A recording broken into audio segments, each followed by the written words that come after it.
and a new trend involving Mexican cartels. We'll have details, first traffic and the weather together every 10 minutes in mornings.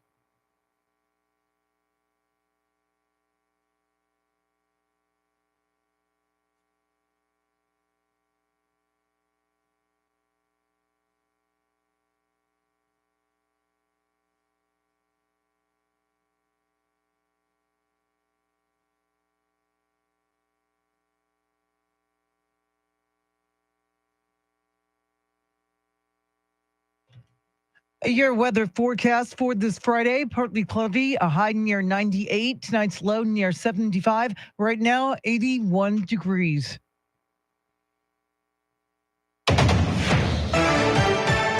Former President Trump spoke before Jewish American leaders focused on fighting anti-Semitism. Here's more from Fox's Gernald Scott. Former President Trump, at an event aimed at fighting anti-Semitism, told the supportive audience that on the verge of a year since the Hamas attack in Israel, that no one should forget that atrocity. The worst attack on the Jewish people since the Holocaust, without question.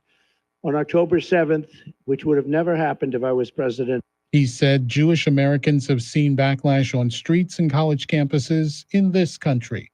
The former president promised his next administration would work to make America and Israel great again. Gernald Scott, Fox News. The White House is calling for urgent diplomacy as Israel escalates its airstrikes against Hezbollah targets in Lebanon. The Israeli military carried out over 50 strikes in southern Lebanon late yesterday and said their jets destroyed hundreds of Hezbollah rocket launchers that were aimed at Israel. There were no reports of casualties. Vice President Kamala Harris joined Oprah Winfrey for a Michigan live stream event with an audience in studio and more attending virtually. Harris slammed the overturning of Roe v. Wade. Among everything that is wrong with these bans and what has happened in terms of the overturning of Roe v. Wade, it's a healthcare crisis.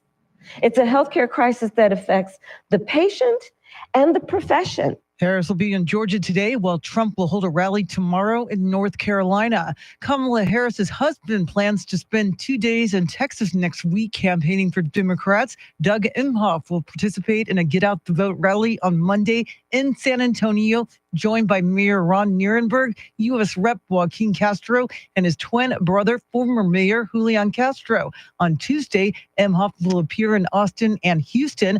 Republicans say they're delighted to see Emhoff wasting his time by campaigning in Texas. A judge in Texas is allowing the state fair to ban guns. He shot down a request by the attorney general to allow visitors to pack heat, which opponents say was the right move. The state fair had some incidents where people had been harmed, and it's extremely important to make smart public safety decisions about the presence of firearms. Nicole Golden with the group Texas Gun Sense says the gun ban is not out of the ordinary. It follows similar decisions by stock shows and rodeos in Houston and San Antonio. The ruling gives the AG's office only days to appeal. The fair opens 1 week from today. Water issues here in Texas have the state ag commissioner sounding the alarm. Sid Miller says we've got to do something soon, especially in larger cities. Our major cities, from the time they get the water to they deliver it to the customers, lose 30%. You know, we can't waste 30% of the water when we don't have any new sources coming online. Miller says a lack of water is already affecting some industries across the state and the growth of some Texas communities. San Antonio City Council is giving the green light to a record budget of nearly $4 billion. Council members yesterday gave their unanimous approval to the spending plan for fiscal year 2025, which is nearly 6% larger than last year's budget. The new budget calls for additional police officers, firefighters, and animal care services officers, 1,300 homeless camp cleanups, and $122 million for street maintenance. The fiscal year starts October 1st and continues through September 2025. State police are tracking a disturbing new trend on the border. Rex Oates has more. Mexican cartels are known for smuggling drugs and humans. Now there's a warning about smuggling oil. The head of the Texas State Troopers says crude is stolen from small independent producers and then poured into tankers that are already heading south. They will certainly take stolen crude oil in Texas and put it into their economy. Colonel Steve McCraw says not only does this enrich our enemies, the overloaded trucks are dangerous on the highway. The head of the FBI told Congress earlier this year oil field security personnel are being brought onto a task force. I'm Rex Oates, News Radio 1200 WOAI. Governor Abbott says law enforcement officers are working to create a database that tracks people associated with Venezuelan crime gang. Abbott signed a proclamation that declares Tren de Aragua a foreign terrorist organization. The gang is involved in trafficking people and drugs and has operations in Central America and the United States, including Texas. Declaring the gang a foreign terrorist organization means its members could face stiffer criminal sentences as well as civil penalties. Well, Elon Musk is reportedly moving the headquarters for X, formerly known as Twitter, to Bastrop. The town about 34 miles east of Austin is already the home of other Musk companies, including SpaceX and the Boring Company. The real estate director for X says the steps are being taken to move the company's employees in Austin to the new main office in Bastrop. It is 5:06. News at the top and bottom of every hour, along with breaking news as it happens. I'm Charity McCurdy. Traffic and weather coming up.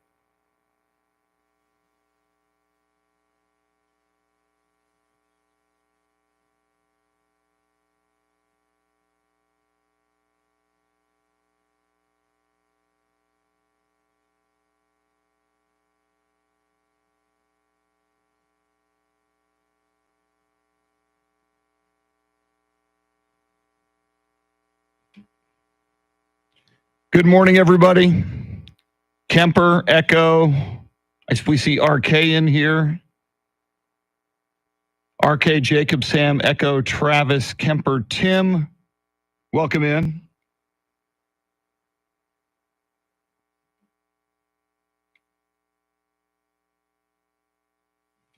Mr. T is out this morning. He's taken today. He's got vacation days to burn. He's taken today and Monday off.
Welcome into this beautiful day, the 20th day of September 2024. 2 days until fall arrives, 11 days until the vice presidential debate, 46 days until the 2024 election. What could possibly go wrong? 69 days until Thanksgiving and 96 days until Christmas. And while all of those are very, very big and important days, today's pretty big as well because today is Friday. Woo!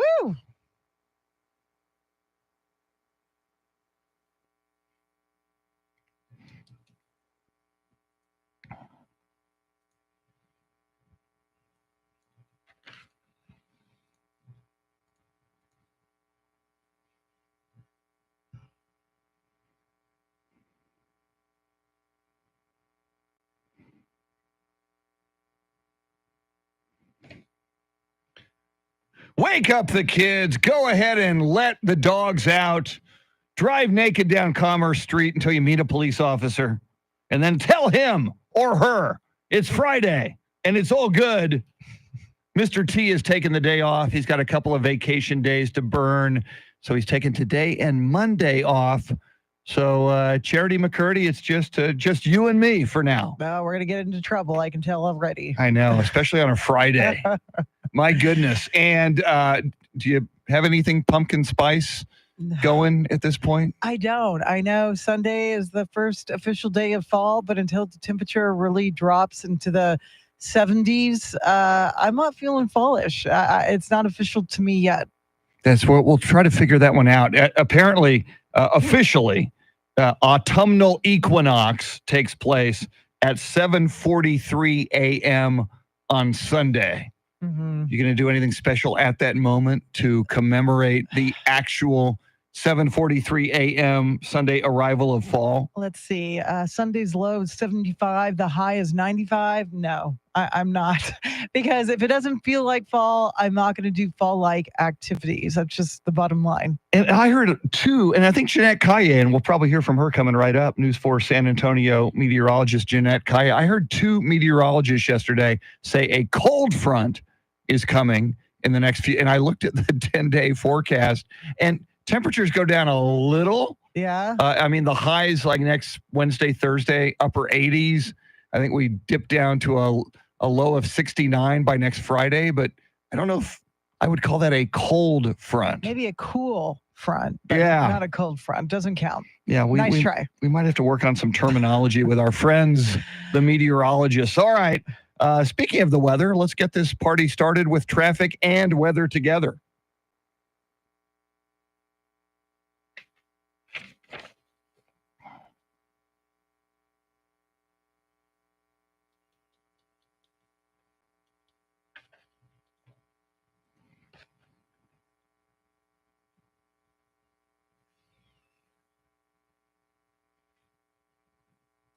Your Weather Channel forecast, mostly sunny, hot today with a high of 95. Overnight lows will be in the mid-70s. Tomorrow, morning clouds followed by afternoon sun with a high of 96. Sunday, first day of fall, partly cloudy, high 95, overnight low 75. Right now, 76 in Kerrville, 79 in New Braunfels. It is 81 at News Radio 1200 WOAI.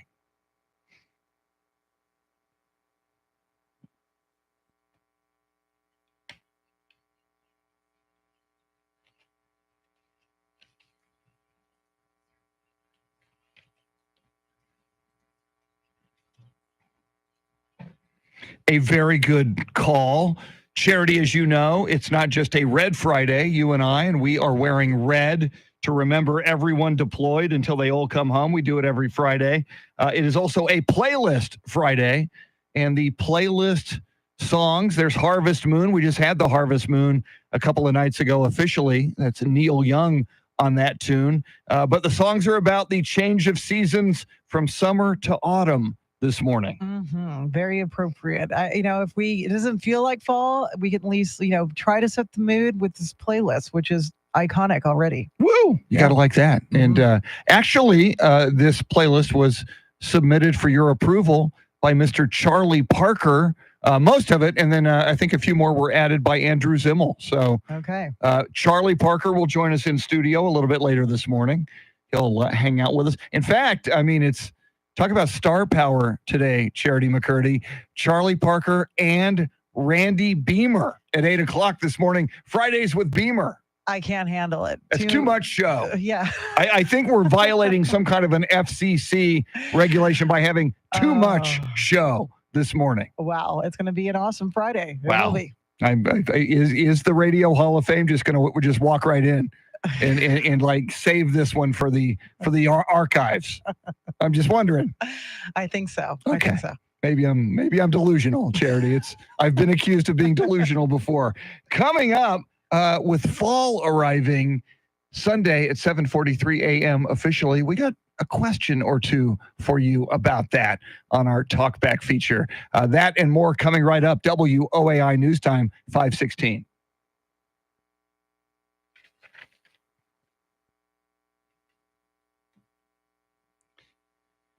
Good morning, Sycamore.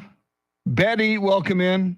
I think I said good morning to everybody else that I see in here.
Trevin, welcome in.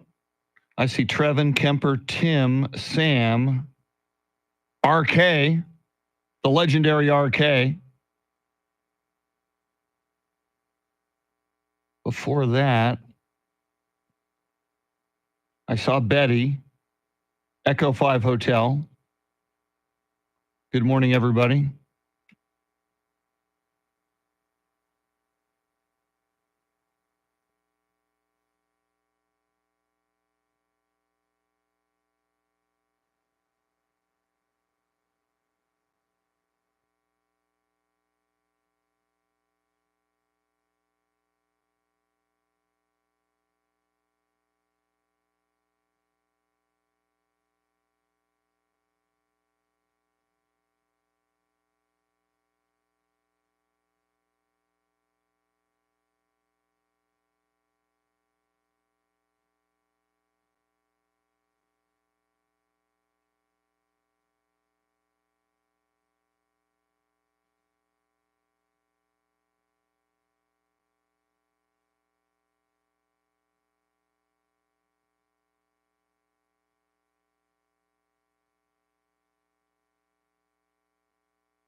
Just ahead of headlines, traffic and weather together. And then if we didn't tell you that fall is arriving on Sunday at 7:43 a.m., how would you know fall is arriving? We will explore that question with you. But first, Charity McCurdy, what stories are you following? Less than 7 weeks before the presidential election, polls show Vice President Harris and former President Trump deadlocked. A judge in Texas is allowing the state fair to ban guns, and a DOJ grant will fund 50 new SAPD officers. We'll have more right now, traffic and weather.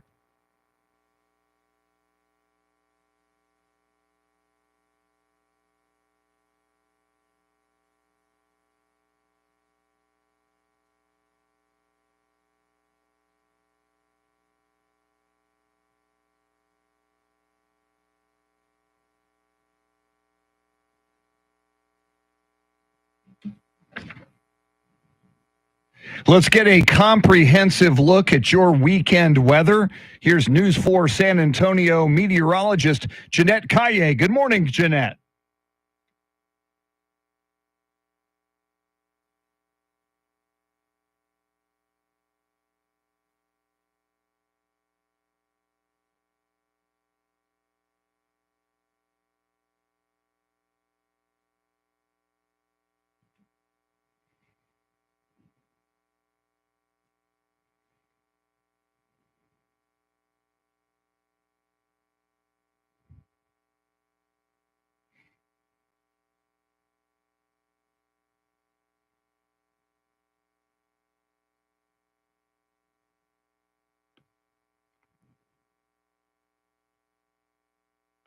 Thank you, Jeanette. Right now, 78 in Alamo Heights, 77 in Leon Valley, and it is 80 at News Radio 1200 WOAI.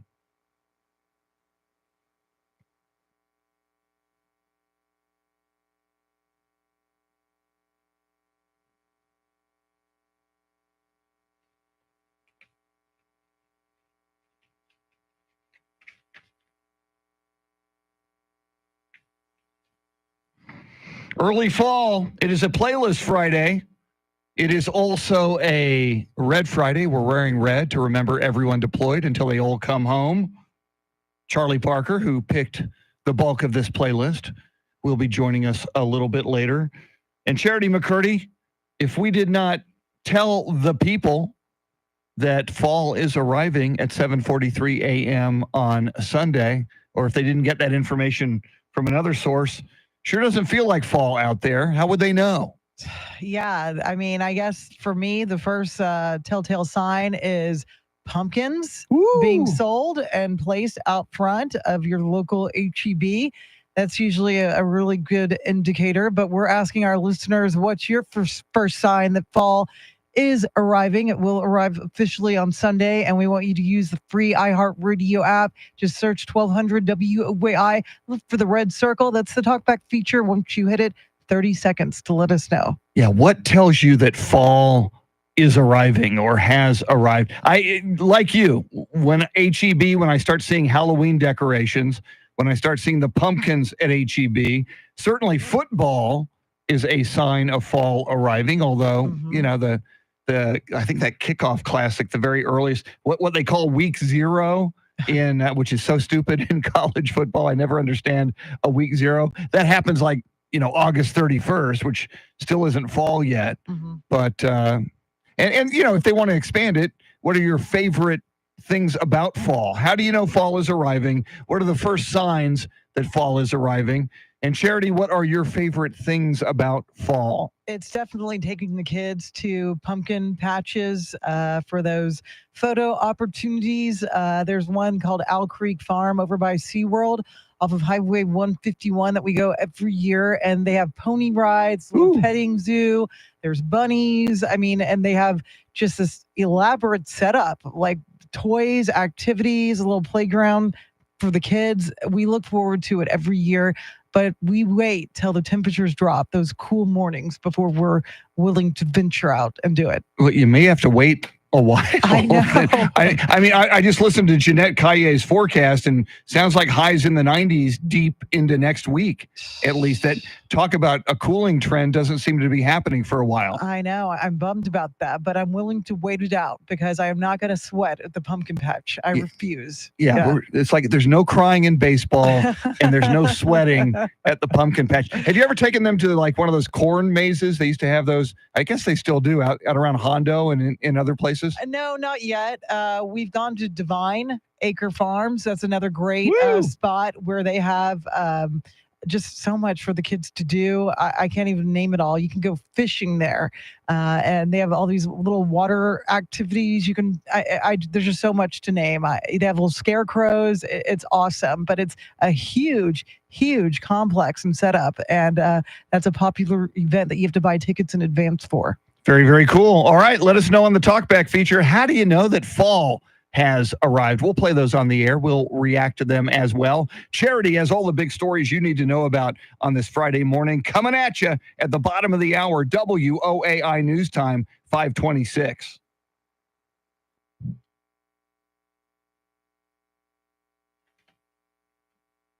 All right. Echo 5 Hotel. Wow. Echo 5 Hotel says Charity sweats pumpkin spice. Oh, no, you didn't. Kemper. Yeah, when are we going to get that Dollywood report from Rooster? We haven't heard from Rooster lately, right? I mean, right after his wedding, even on the honeymoon, we heard from Rooster.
I got to set up, we talk on a text during the breaks to figure out, some things we're going to talk about in the next segment. But Tim is on that text.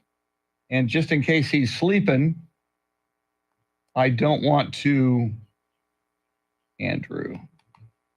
So I have to set up a new text.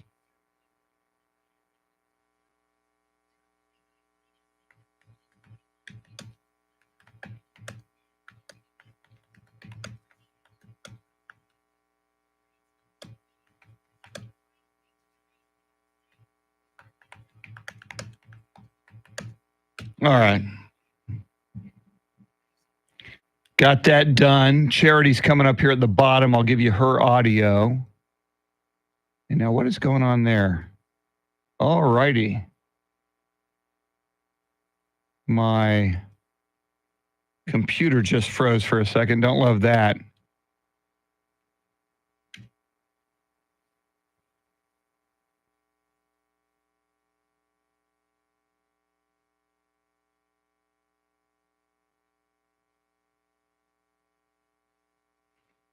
Thank you, Kemper.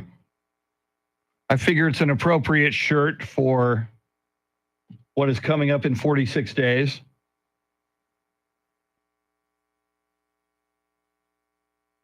Thank you, Sam Tobias. That reminds me I need coffee. It is the wonder drug that works wonders.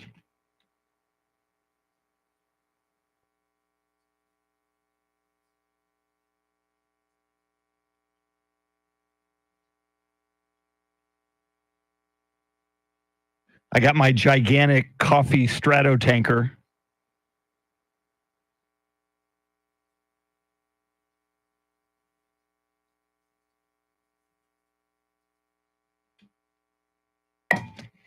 Everybody else drinks the coffee here like Mr. T.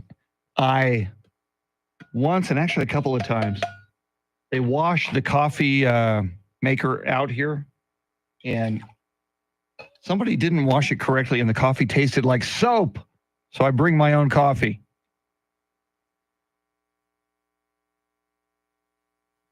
I don't like the soapy coffee. Thank you. Thank you, Sam Tobias. There it is. Woo!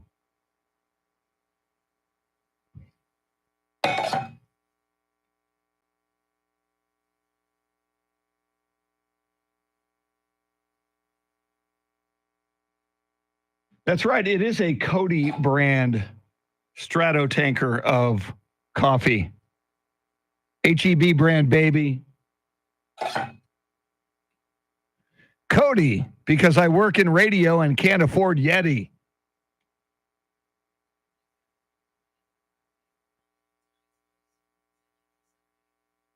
Thank you very much. Charity coming up with the news. RK says it's too warm, otherwise he would be wearing his red underwear if I wore any. RK revealing he is going commando this morning.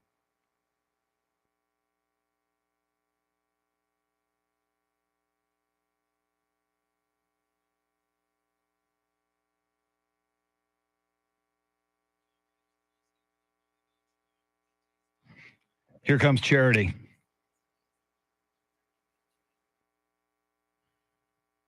5:32 is our time. San Antonio's first news. It is Friday. Good morning. I'm Charity McCurdy. Among our top stories, the latest on Decision 2024 and the new city budget includes 50 new SAPD officers. We'll have details first, traffic and weather together every 10 minutes in mornings.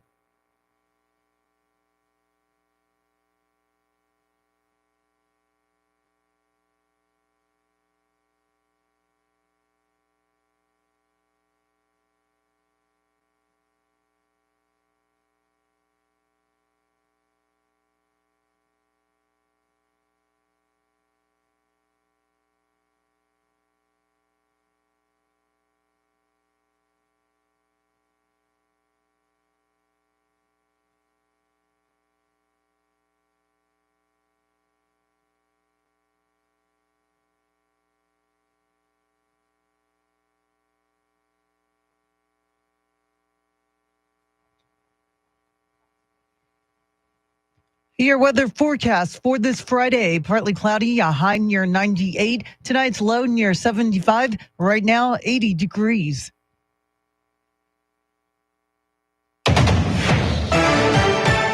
While speaking in Washington at a gathering promoting the fight against anti-Semitism in the U.S., former President Trump told attendees that if he loses November's election, the Harris-Walz administration will be the end of Israel. If we don't win this election, Israel, in my opinion, within a period of 2 to 3 years, will cease to exist.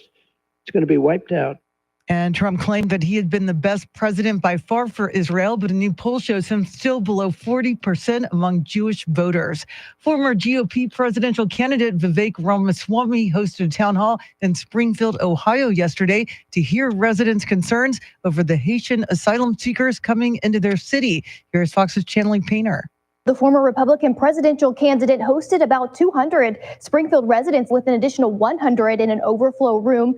Many shared their concerns about the toll on the city since an influx of at least 12,000 Haitian migrants. Others spoke to Ramaswamy about city services unable to keep up with the increased demand, including one mother who said police didn't show up for her daughter. Ramaswamy, an Ohio native, met with Springfield city officials as well as Haitian community members before the town hall. Vice President Kamala Harris joined Oprah Winfrey in the Unite for America 2024 live stream with an audience in studio and more attending virtually. Harris says her campaign is for the American people. This movement that is about reminding each other that we have so much more in common than what separates us is so critically important. And this is about the strength of who we are as Americans. Harris holds on to a 2-point lead ahead of former President Trump, according to the latest Fox News poll surveying national registered voters.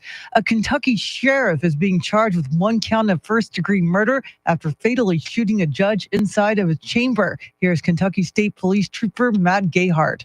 Preliminary investigation indicated that Letcher County Sheriff Mickey Sean Steins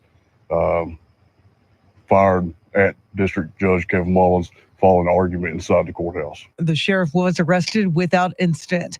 A grant from the Department of Justice will help San Antonio fund the hiring of 50 new police officers next year. The city received the grant of more than $6 million in time for it to be included in the city council's budget vote yesterday. The newly approved fiscal year 2025 budget includes 65 new SAPD officers. The city will put up nearly $17 million during the 3-year grant period. After that time, the city will be on its own in funding the positions. And a new contract with the firefighters union now has the approval of city council. It's the first time in 15 years the city and the San Antonio Professional Firefighters Association have worked out a deal. It takes effect October 1st and includes raises of more than 21% over the next 3 years. Well, many consider water to be the biggest problem facing Texas, and Ag Commissioner Sid Miller has been talking a lot about it. Russell Scott has more. Simply put, Ag Commissioner Sid Miller says Texas is quickly running out of water, and that's already causing problems. Developers come in, want to put in 800 houses, put in a new housing development. Well, our water system can't handle that. We can't supply you water to that new development, so it doesn't go in. And that stifles, growth in our economy, and that's jobs that won't, ever develop. Miller also wants us to do a better job of catching runoff or gray water. He says that could be used for manufacturing or irrigation. All of this, he's hoping, will draw the attention of lawmakers in Austin come January. Russell Scott. Earth is getting a second moon. A bus-sized asteroid will begin orbiting later this month and will travel in a horseshoe pattern without fully circumnavigating our planet. Dubbed Asteroid 2024, it will orbit Earth until November 25th. After that, it is expected to be pulled back toward the sun and then return to its home in an asteroid belt. Scientists say the object is too small and dim for typical amateur telescopes and binoculars. It is 5:37 now with breaking crime news from around the country. Here's Nancy Grace.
Traffic and weather together in a minute, but first, to check of your money and the world of business, we say good morning to Ed Corey live at the Bloomberg News Desk.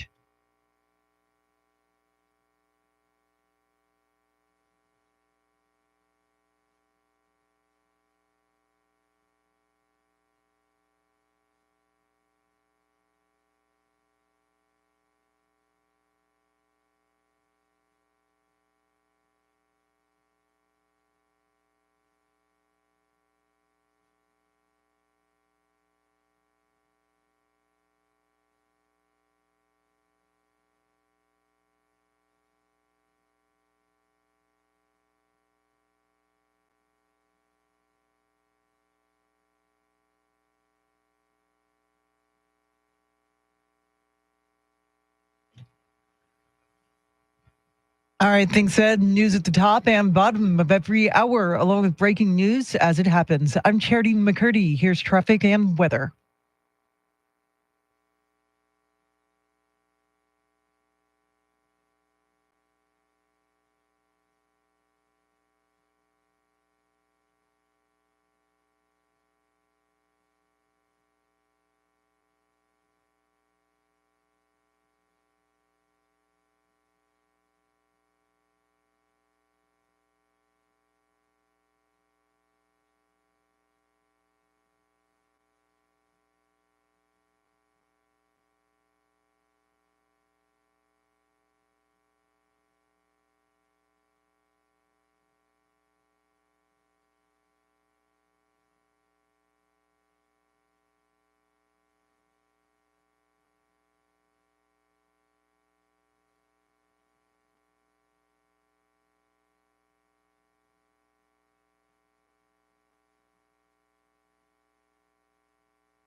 Autumn Leaves by Eric Clapton, submitted for your approval by one Charlie Parker.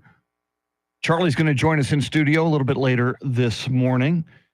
It's a playlist Friday, and we're playing you songs about the turning of the seasons from summer to autumn as autumn arrives officially on Sunday morning. It's also a Red Friday. We're wearing red to remember everyone deployed until they all come home, and you can see that on the YouTube stream. We're on YouTube. Go look for 1200 WOAI on YouTube. You can find us, Andrew Zimmel, along with EJ Pacheco flying the Millennium Falcon. Andrew runs our YouTube feed, so see us there, and you can see that we are wearing red. And my big question for the weekend, Charity McCurdy, you had this whirlwind Colorado weekend last weekend, an extended weekend for you. You went hiking with llamas around Vail, Colorado in the Rocky Mountains, and then you went and saw your favorite band Arcade Fire at Red Rocks. How are you going to top that this weekend? You can, Chris. You can. I'm going to top it with attending a 6-year-old's birthday party. So, yeah, I'm actually looking forward to a low-key weekend. As much fun as it was last weekend, you miss the kids, when they're not around. So it's just going to be nice to have some downtime and not have to be at an airport crammed into a plane with other people. I'm looking forward to that. Yes. And that was your first weekend without the kids, wasn't it? It was, yeah. It felt so weird, but it was nice. It was some quality time with the hubby, and we were able to do things we've talked about doing in the past. And we kind of joked that it was a scouting trip for a future family trip, that we will bring the kids when they're a little bit older. And maybe not to a concert, but, as far as hiking with llamas, just driving around, taking in the scenery, that's for sure something we want to do again. Very, very cool. And even though you're going to have a low-key weekend, is a 6-year-old's birthday party low-key? Can't that get a little bit rambunctious? Peter Piper Pizza, it's noise pollution. So no, it's not going to be low-key for those 2 hours. But other than that, we'll probably go to the pool in celebration of the first day of fall. Yes. On Sunday. So yeah, I went to the pool yesterday. I went with my friends Steve DeRocco, The Rock, and Doug McCoy, the co-founders of the San Antonio Polar Bear Club. And I must admit, I did have a few frosty cold adult beverages. Oh, good for yesterday. You. It was Friday Eve, so. And it's the final, you know me, Charity, my favorite season is summer. So I'm going out of summer kicking and screaming. I mean, Sunday morning, I'm going to curl up into the fetal position on the floor by the television and whimper that summer is over and wait for the Dallas Cowboys to tear my heart out as they host the Baltimore Ravens, who were last year people were going, because they had like the best record in the AFC along with the Chiefs. Mm-hmm. They're 0-2. The Cowboys are not a very strong 1-1.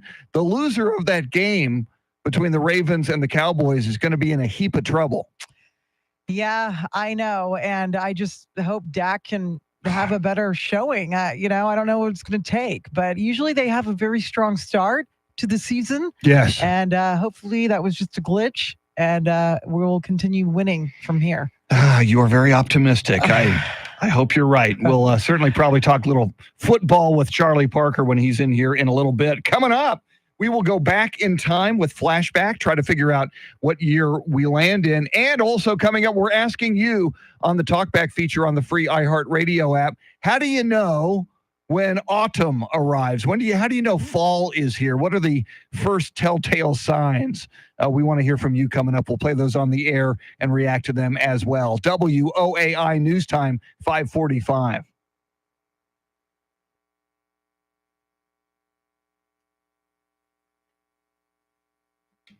Woohoo! Travis Kemper. Kemper says, Charity, I love that you had that sweet time with your hubby while the kids were getting spoiled by grandma. That's perfect. Tommy Miller, welcome in.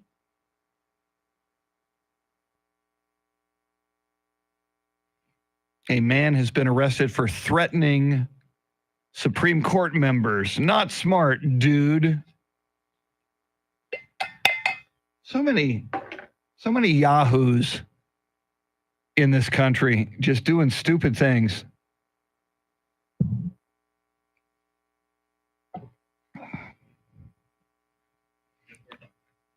4 talkbacks. Thank you for that.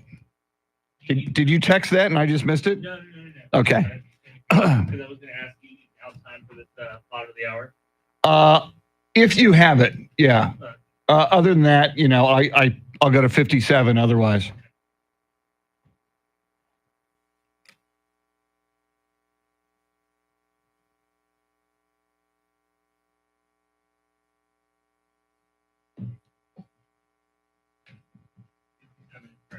Cool, man. Okay, thank you.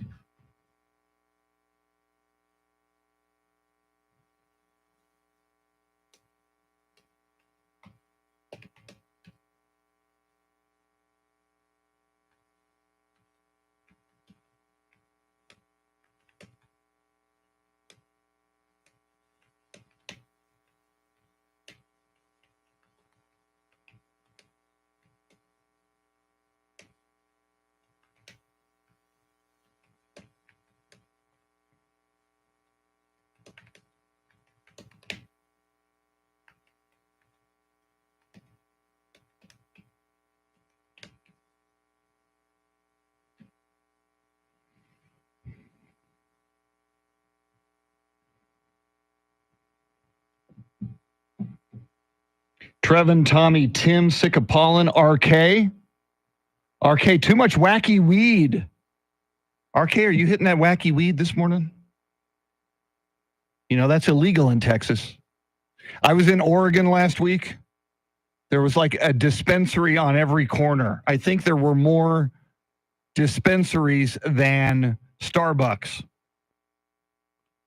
which poses the question to me for the state of Texas. You could be making a lot of tax revenue, Texas. Colorado, Oregon, more and more states legalizing the wacky tobacco. It is proven to give relief, at least medicinally, for a wide variety of ailments. And I always thought that was a very libertarian, if not even a Republican point of view. Personal responsibility, obviously keep it away from kids. But as an adult, I believe you have, okay, good. We're not back from commercial yet, so I can keep talking. If you're an adult, I believe you have or should have autonomy over what you choose to put in your body. Obviously, you can't go drive in a car if you're drunk or if you're high, but what you do in the privacy of your own home, if it doesn't hurt anybody else, I think that's okay. Call me wacky. Call me kooky. Just call me or leave a talk back. I did not stock up, Connie, because I figured, and I actually didn't partake of any of it. Basically, because we just didn't have time. Didn't have I don't know. I guess you need an extended period of time if you're going to get laid out. But I wouldn't want to travel with it into the state of Texas and have a drug sniffing. Here we come. Have a drug sniffing dog come after us.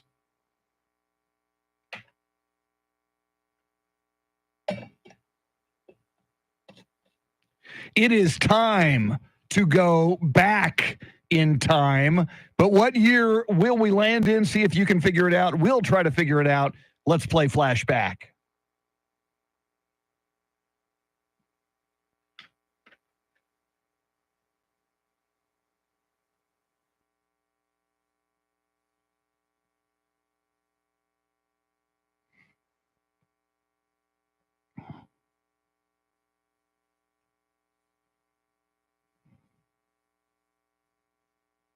Woo!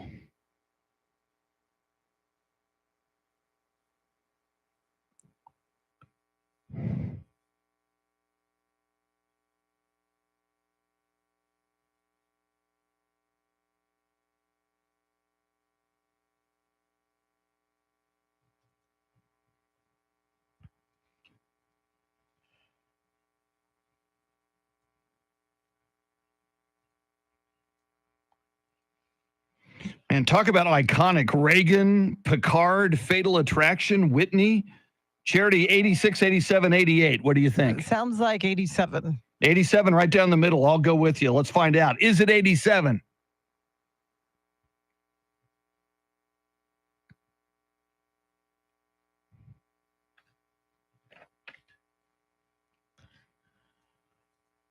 Charity McCurdy. All right. En Fuego. I think you got them all this week. I don't know about that. Since you came back. I mean, you started the that's week in true. Colorado. It was a short with, week. with yeah. llamas in Vail, Colorado. Not that I'm jealous. Okay, I'm a little jealous. Charity, what else are you working on? Former President Trump says the upcoming election is the most important election in the history of Israel. Second Gentleman Doug Imhoff is making a campaign stop in San Antonio on Monday, and the state's ag commissioner is sounding the alarm over water shortages. We'll have details right now, traffic and weather.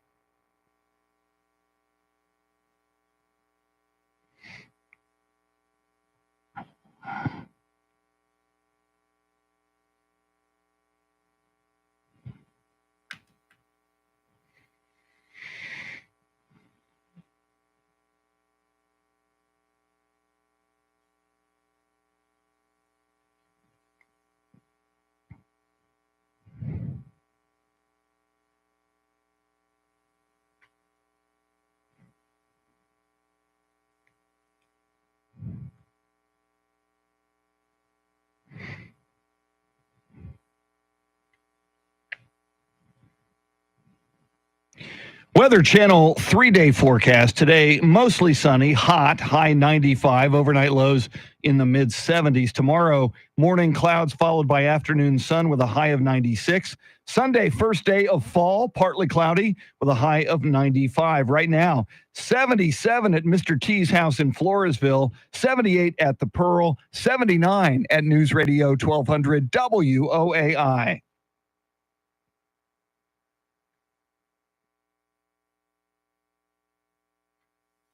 That's what I'm talking about.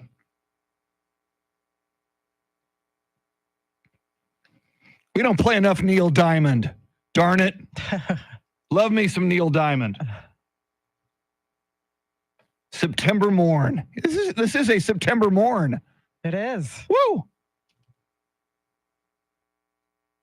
Submitted by Charlie Parker on our Change of Seasons playlist this morning on a Playlist Friday. Very, very cool. And Charity, we are asking the people as we get ready for autumn to arrive on Sunday morning, what are the first signs that tell them they know autumn is here? How do they get us that information? The free iHeartRadio app. You search 1200 WOAI, look for a red circle. That's the talkback button. Hit it, 30 seconds to let us know. Very, very cool. Let's go to the people. EJ, what do we got?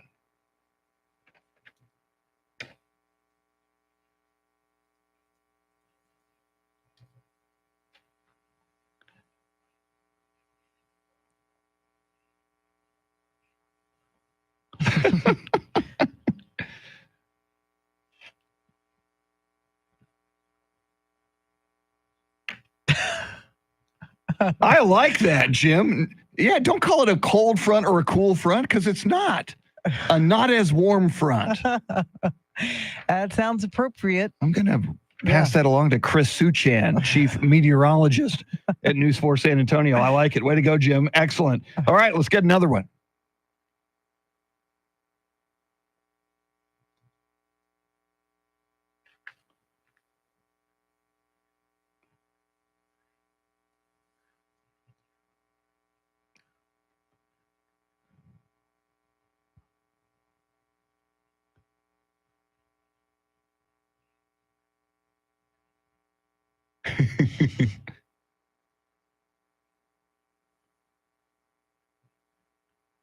That is our good friend Kemper, always outstanding on the talkbacks. Oh, yes.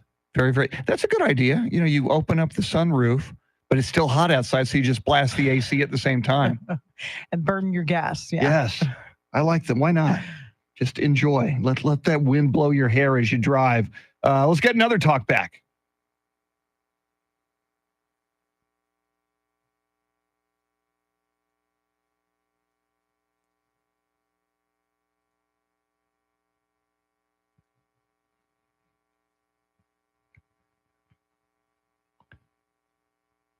That's our friend Tuesday. Yeah, have you run into a lot of pumpkin spice ads or pumpkin spice offerings yet, Charity? I have an HEB. I think they have a whole section dedicated to products that are pumpkin affiliated, pumpkin spice Febreze I've seen. I mean, yes, it's everywhere. It's everywhere. And it is that time. All right, tell you what, Charity's got all the big stories you need to know about here at the top of the hour. Then we'll talk about each of the presidential candidates, what they did yesterday. Kamala Harris sat down with Oprah and had a whole bunch of stars participate. Donald Trump at an anti-Semitism event in Washington, D.C. He says Israel will cease to exist in 2 to 3 years if Harris is elected president. And in the next half hour, we'll also talk about a friend of ours here at the radio station who could use your help. That's coming up. WOAI News Time, 5:57.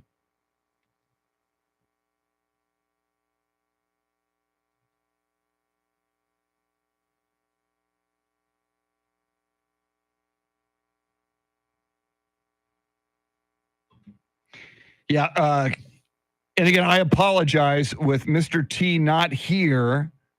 Andrew runs the talkbacks from the control room, and the way this YouTube is set up, you guys can't hear the talkback. So my apologies. You'll hear them. Now, you can hear them on the iHeartRadio app if you're listening to the show, and you can hear them on the radio if you're listening to the show. But when Tim comes back on Wednesday, you will hear them again. My apologies. My bad. It's not my fault. I don't know how to fire off the talkbacks from here. I don't have those technical skills that Mr. T has. All I know is talk into the stick. Talk into the stick. I think the kids call these microphones.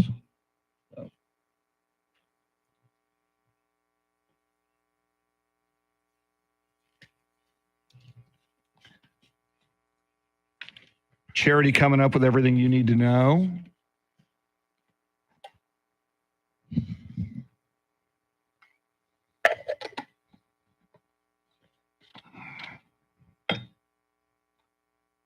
Connie.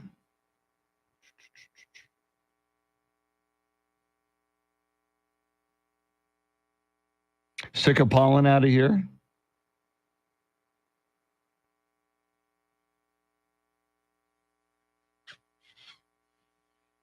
Kemper says, when I was in Vegas 2 years ago, you could get a contact high just walking around. Yeah, even more so than what I saw in Oregon last time I was in Vegas. Dispensaries everywhere, dispensary ads on taxi cabs, just all over the place.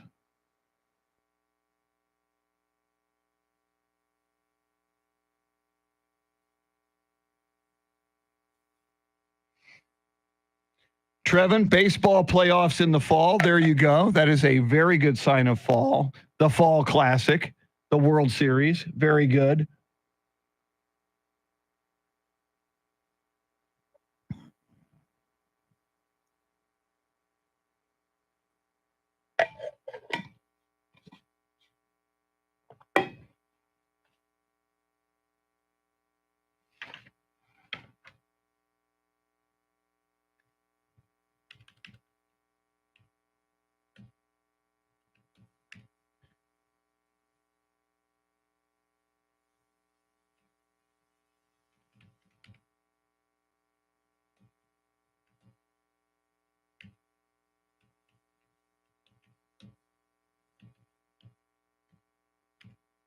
Here comes Charity.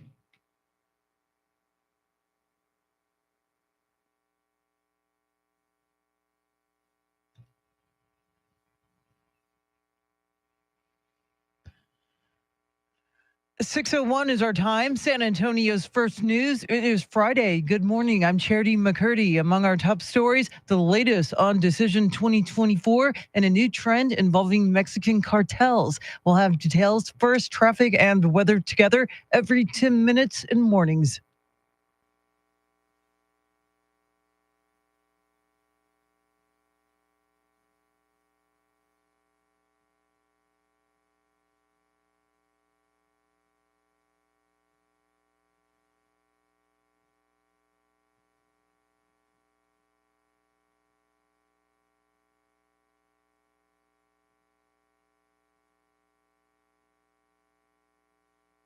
Your weather forecast for this Friday, partly cloudy, a high in the upper 90s. Tonight's low, 75. Right now, 80 degrees.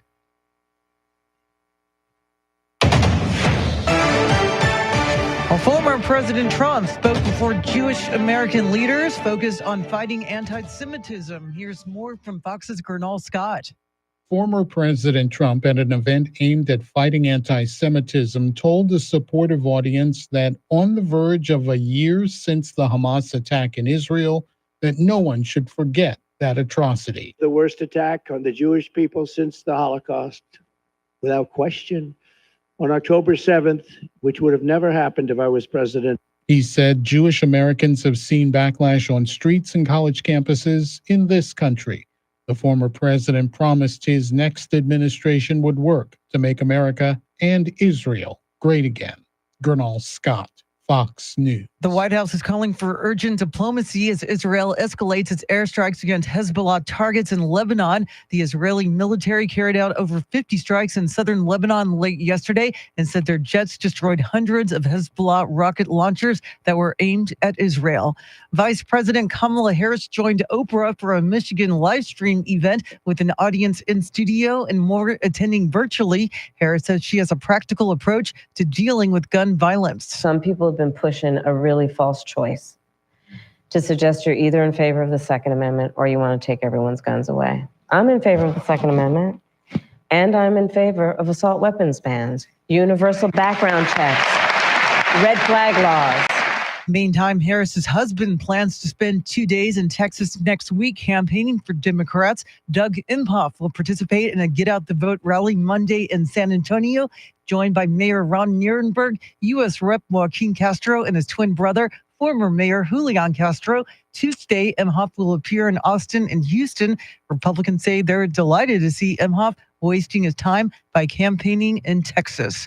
Well, the State Fair of Texas has now won their battle in court. Michael Board has the story. The fair this year is banning visitors from carrying their guns. That didn't sit well with the Attorney General, who sued to overturn the decision. But a judge this week ruled in the fair's favor, keeping the ban in place. Nicole Golden with the group Texas Gun Sense says this was the correct ruling. Texas has a long history of really valuing private business rights. The fair's rule change follows similar decisions by stock shows and rodeos in Houston and San Antonio.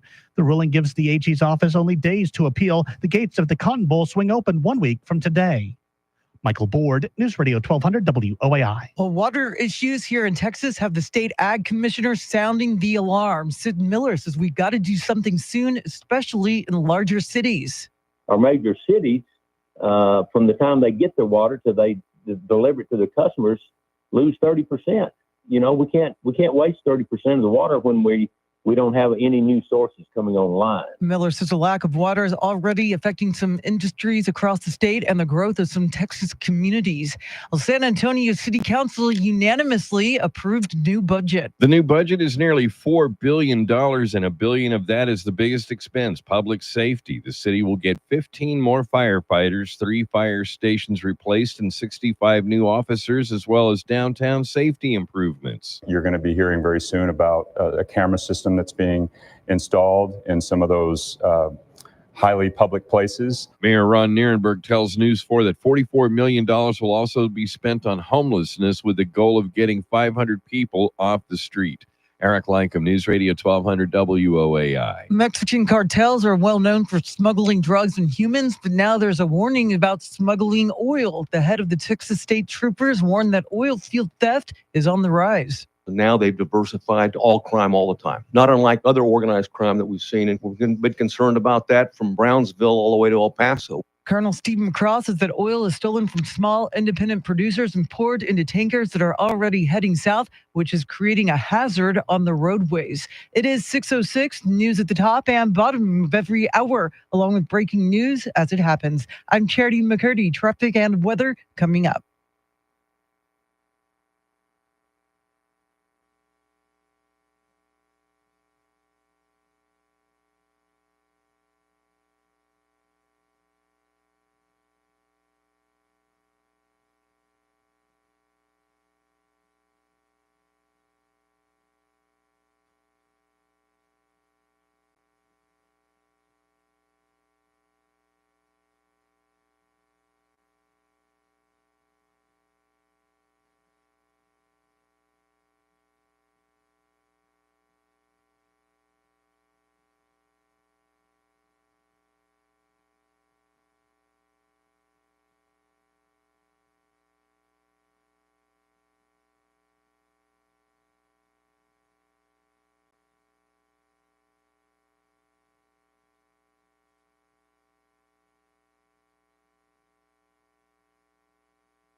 San Antonio's first news.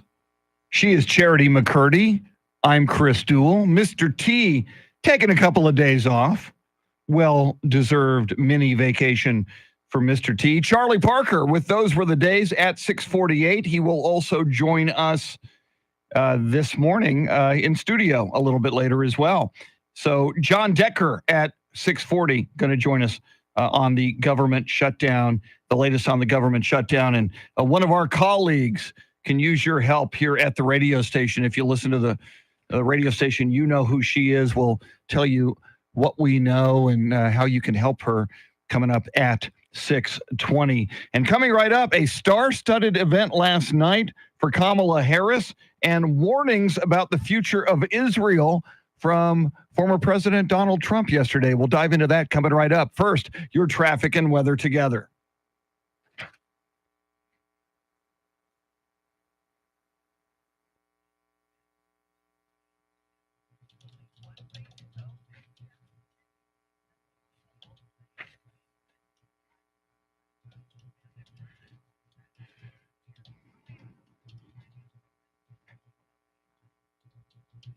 Weather Channel forecast, mostly sunny, hot today, high 95.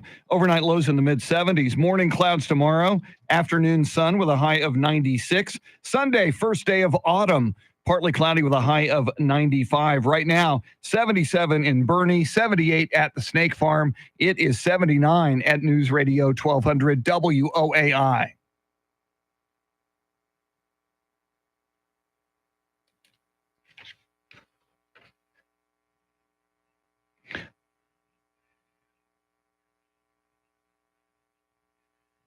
Luke Bryan with Harvest Time on a playlist Friday. Charlie Parker submitting the songs for that playlist as we get you ready for autumn and harvest time. Charity McCurdy, both presidential candidates with high-profile events yesterday. Let's start with what happened in Detroit, where Oprah Winfrey sat down with Kamala Harris, and online on computer screens, lots of stars, including J-Lo, Julia Roberts, Meryl Streep, Chris Rock, Bryan Cranston, and others. It was called a star-studded event. Yeah, Ben Stiller also in attendance. Apparently Oprah was able to talk about several issues with VP Kamala Harris. She was specifically questioned at one point what she would do to secure the southern border. And she gave about a 3-minute answer that didn't exactly answer the question, but she ended it with that she will, she slammed Republicans for not passing that bipartisan border security bill, but ultimately said when elected, she will immediately sign that bill into law.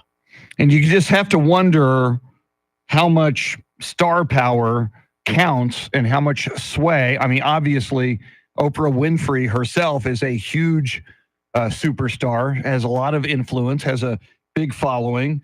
You mentioned Ben Stiller, along with J-Lo, Julia Roberts, Meryl Streep, Chris Rock, Bryan Cranston. Will an event like this move the needle, and will it help Kamala Harris is a big question. I think it's going to come down to the issues she thinks that will garner the most support. She spent a lot of time during this live stream event talking about abortion, saying that it's immoral to say that a person has no right to make a decision about what happens to their body, calling it a violation. So she is really sticking to the hot button issues that she thinks will get her the most support. And, obviously this is taking place in Michigan, which is a key battleground state. Meanwhile, in Washington, D.C. yesterday, former President Donald Trump spoke at an anti-Semitism forum hosted by the Israeli American Council. And you played it, you've been playing it in the newscasts this morning, Charity, but let's listen once again to what Donald Trump had to say about the future of Israel if he is not reelected president.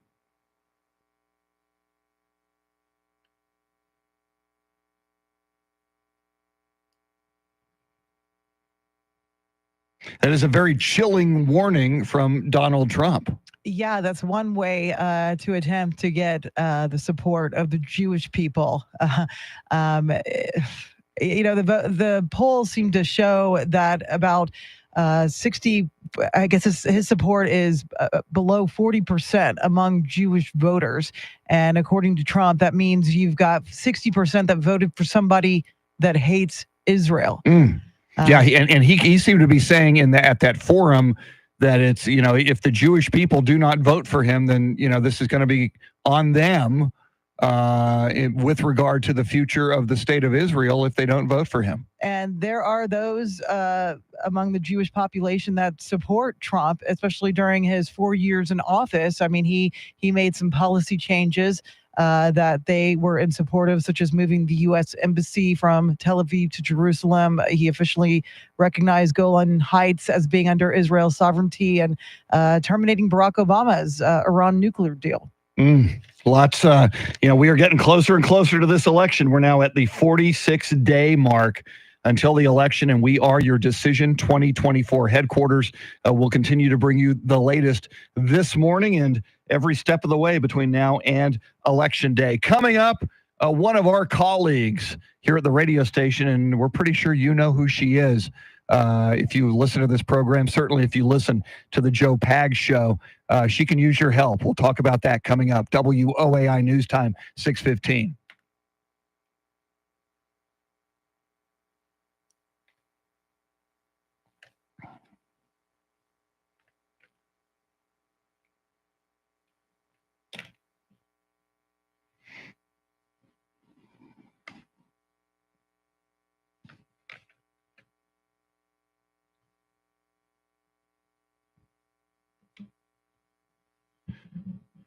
All right. Yeah, Connie, you are correct. There is a GoFundMe page out there. We're going to talk about that. What's happening? I think Terry got back to her. Say again? I said I think that Terry got No, back he to her. did not. We just decided to talk about it. Yeah. Uh, Yeah, no,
yeah, Connie, that is correct.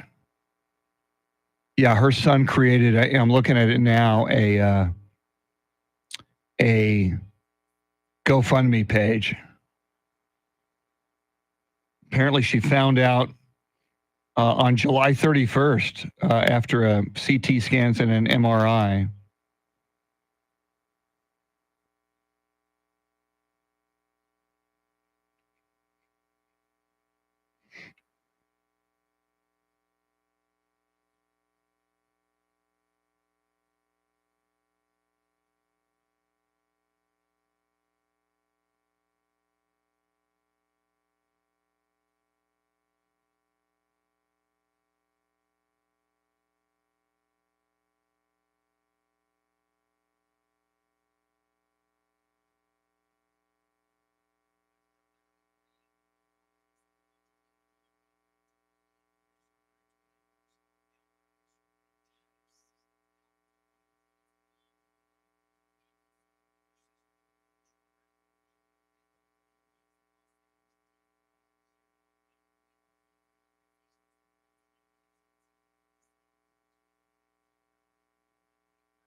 Coming up, we'll tell you how you can help one of our radio colleagues who is in a battle with cancer. But first, Charity McCurdy, what stories are you following?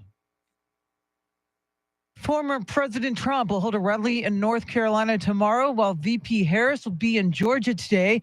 An armed woman was injured in an officer-involved shooting on the city's northwest side, and Texas is creating a database to track known members of a Venezuelan crime gang. We'll have details right now, traffic and weather.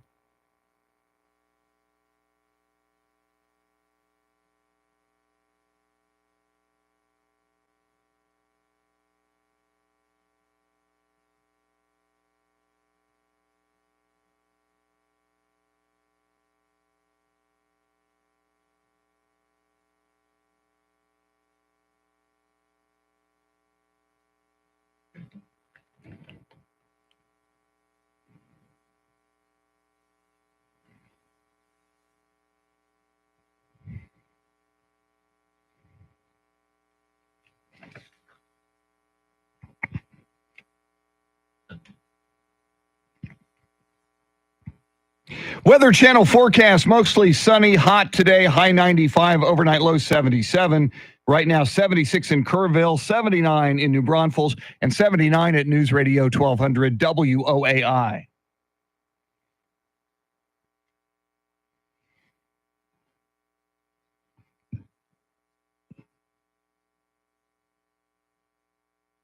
San Antonio's first news.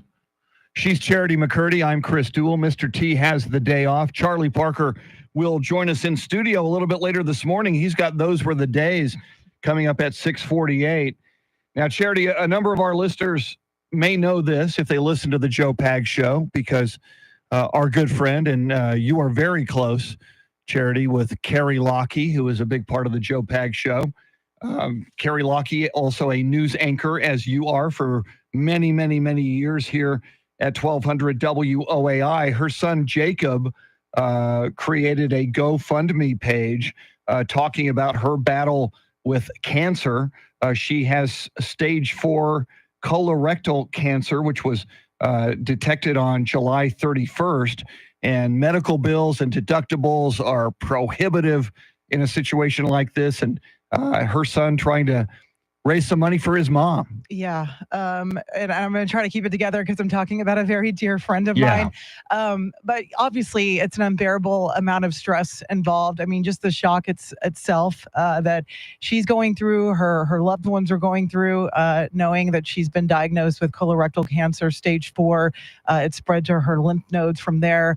There were tumors detected on her liver. So she's going to be receiving 6 months of chemotherapy, and then they're going to see if those tumors have shrunk to the point where she will be able to have surgery. And then after that, more chemo and radiation treatments. But between now and then, she's dealing with a lot right now. The stress of, questioning, okay, how am I going to get through this? And then trying to manage work at the same time, and then trying to figure out how to pay for your medical bills.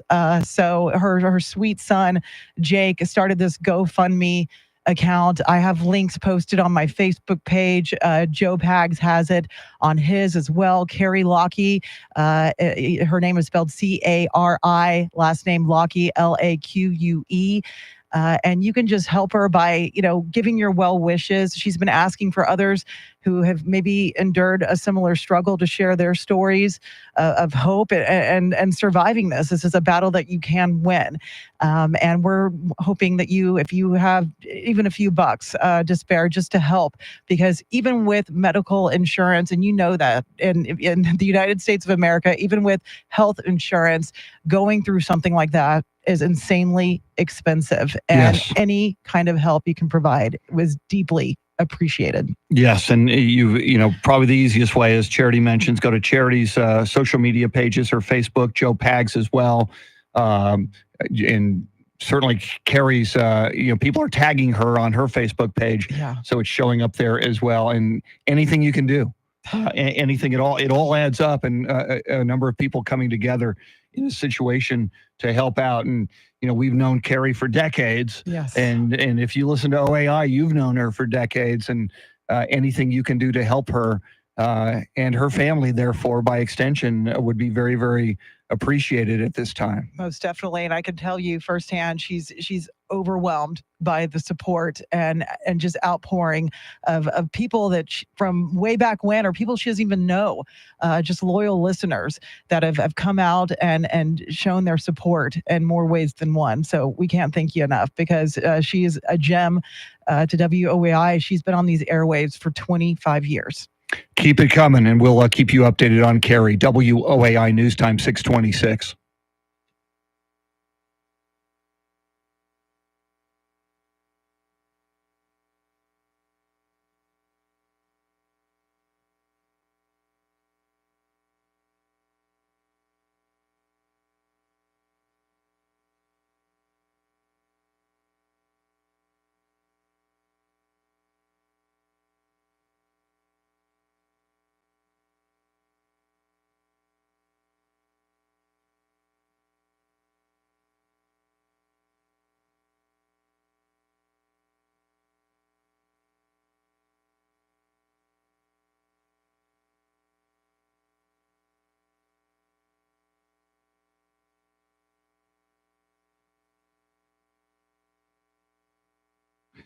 All right. Let me see here. I got to check something.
Seven 762-568. 762-568. All right. Charity has all your news coming up here at the bottom of the hour.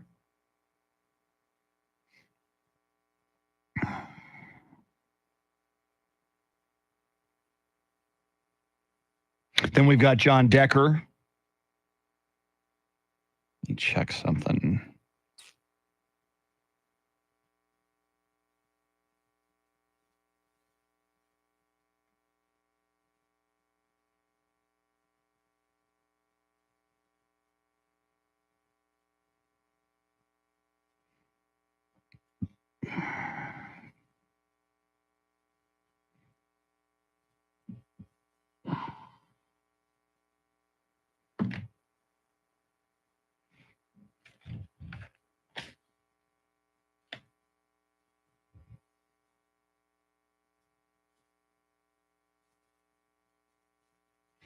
Adios, Kemper.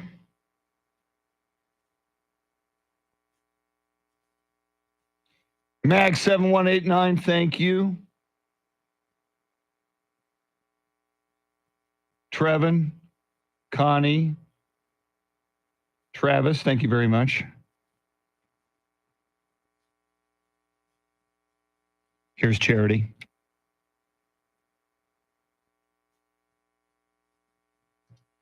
6:30 is our time. San Antonio's first news. It is Friday. Good morning. I'm Charity McCurdy. Among our top stories, the latest on Decision 2024 and the new city budget includes 50 new SAPD officers. We'll have details. First, traffic and weather together every 10 minutes in mornings.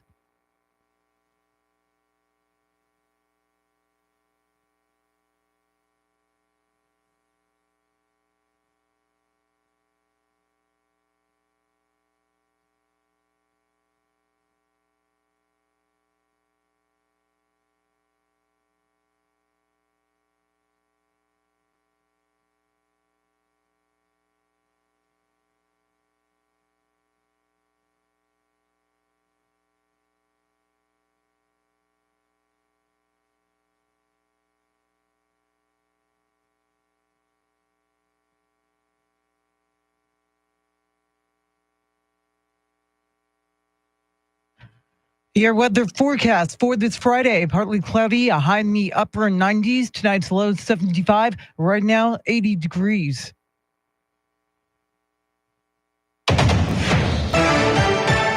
While speaking in Washington at a gathering promoting the fight against anti-Semitism in the U.S., former President Trump told attendees that if he loses in November, the Harris-Walz administration will be the end of Israel. If we don't win this election, Israel, in my opinion, within a period of 2 to 3 years, will cease to exist.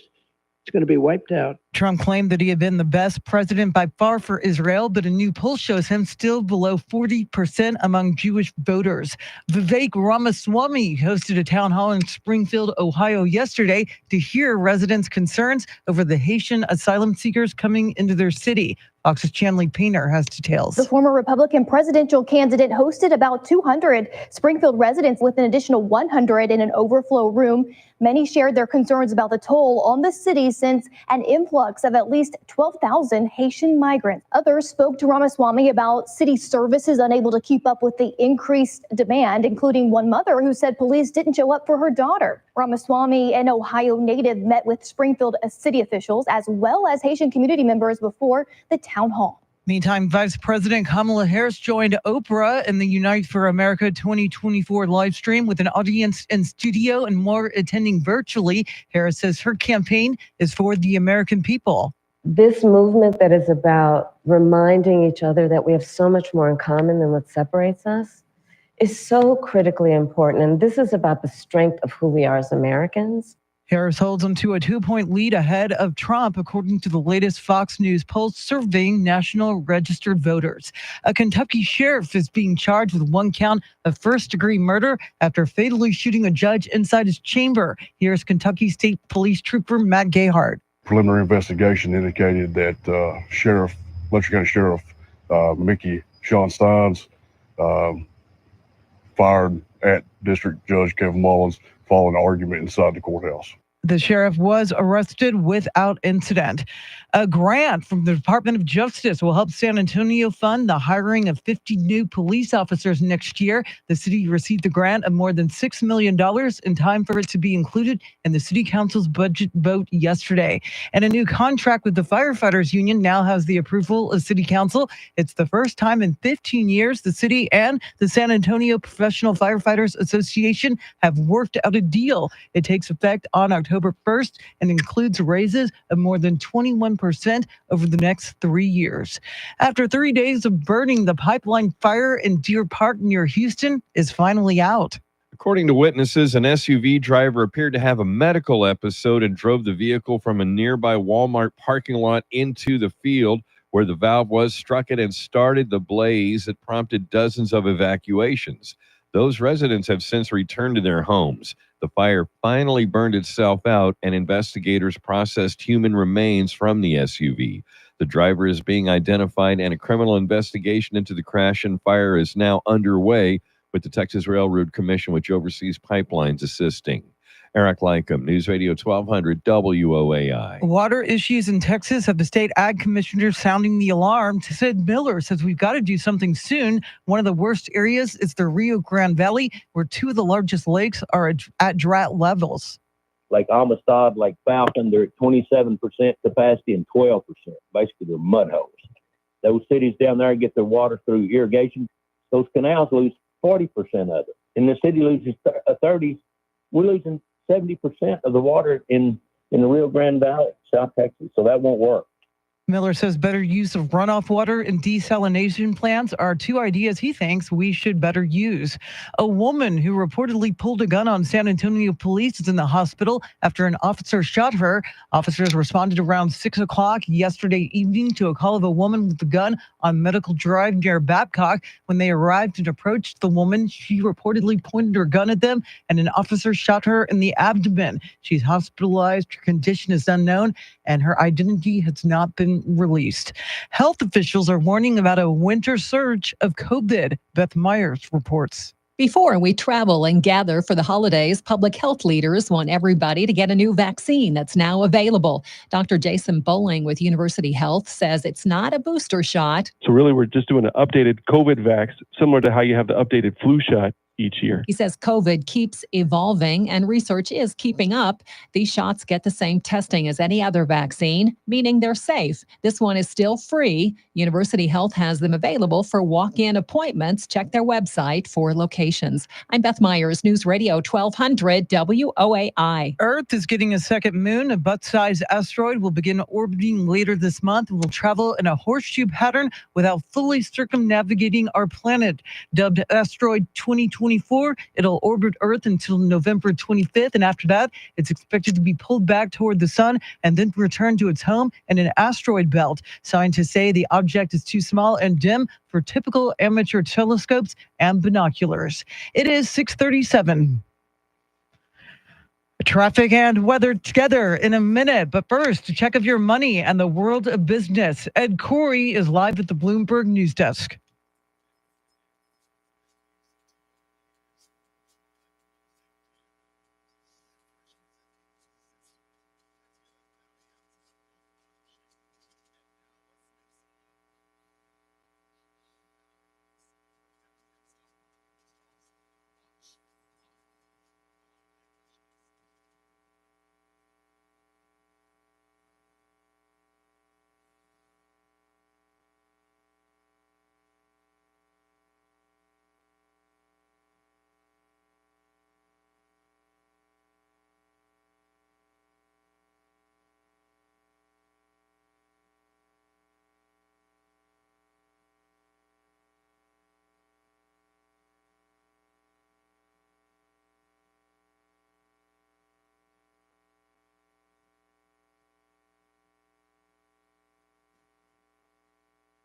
Thanks, Ed. News at the top and bottom of every hour, along with breaking news as it happens. I'm Charity McCurdy. Here's traffic and weather.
San Antonio's first news. Charlie Parker is in the building. Charlie's going to join us in studio in just a little bit. Coming up at 6:48, Charlie will bring us Those Were the Days. Coming up as well at 7 o'clock, We have a segment called Wait Till You Hear This. Just after the top of the hour, we'll listen in as former President Donald Trump spoke at that anti-Semitism forum at the Israeli-American Council in Washington, D.C. But right now, let's check in with White House correspondent and attorney John Decker. And John, we've been talking to you this week about a possible government shutdown. Where do we stand on that, and what is the Senate going to do about it? Well, Senator Chuck Schumer says, you know what, it seems to me, this is his thought pattern, that Republicans on the House side, of course, controlling the House of Representatives, are not able to pass what's called a continuing resolution that will continue funding the federal government. And as a result, he says the Senate will pick up this effort. And so what he's looking at is a bipartisan CR, continuing resolution, that would fund the government for the next 3 months. Get the government funded through December, through the election. And I think that is the pathway that seems most likely, given what we saw happen in the House just the other day with that failure to pass their proposed 6-month CR with an amendment attached that was advocated for by Donald Trump.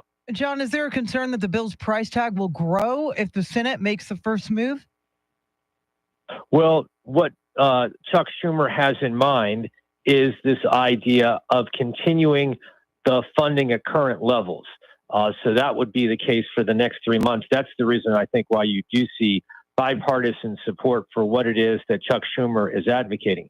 By the way, it's very unusual for the Senate to take up the effort. Typically, these funding bills begin on the House side, but the House clearly is having some difficulty getting their act together, and that's the reason why Chuck Schumer says, you know what, I'm going to work together with Republicans here on the Senate side to pass a CR that he believes can pass the House of Representatives with some bipartisan support. And bipartisan support, you know, we don't often hear it these days, especially during an election year. Why is the Senate seeming to cooperate more on this right now than the House?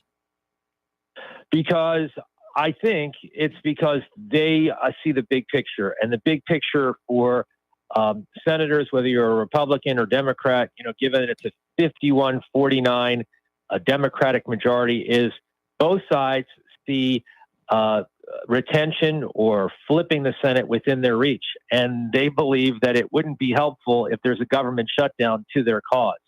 And so I think that's the reason why you see at least Republicans on the Senate side willing to work together with Democrats. They do not want this issue hanging over their heads. And we know that some senators, like Mitch McConnell, the leader for Republicans in the Senate, has said publicly a government shutdown would not benefit Republicans in any way. He fears that Republicans would be blamed for a government shutdown. And John, why was there such a push by the House Speaker for linking the SAVE Act to this funding measure when it's already illegal for non-citizens to vote? It is, I know. So that is the head scratcher here, but this was something that was advocated for by former President Donald Trump. He feels that it's necessary, even shutting down the government, in terms of getting this particular amendment passed. And keep in mind, even if, big if, it didn't happen, but even if it passed the House of Representatives, unlikely that that particular bill would pass the Senate, given that Democrats control the Senate. Okay, John, before we let you go, we know you are a Philadelphia Eagles fan. We still like you. We're all Cowboys fans here. I appreciate that. But thank you. Your Eagles have to go into New Orleans and take on the team that annihilated the Cowboys last weekend, the 2-0 New Orleans Saints. Eagles coming off a short week and a last-second loss to the Atlanta Falcons. How do you feel about the football weekend? Well, I don't like the schedule. I'll put it to you that way. New Orleans looks really good, and what they did to Dallas surprised, I'm sure you, it surprised me, the way they really manhandled the Dallas Cowboys just the other week. And for me, you know, it's a test. It's a test for both teams to see if they're for real. It's early in the season, but New Orleans clearly could get some momentum if they beat a team like the Philadelphia Eagles. And for the Eagles, coming off that disappointing loss, it's time actually, to turn things around and see that they learned from their mistakes. I think it was poor coaching the reason really why they lost that game just the other day. Yeah, they certainly had opportunities to win it, especially near the end. Our thanks to White House correspondent and attorney John Decker. Charlie Parker coming up with Those Were the Days. Then Charlie will join us in studio, WOAI News Time, 6:45.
Tim, Echo, Connie, Mag 7189, welcome in.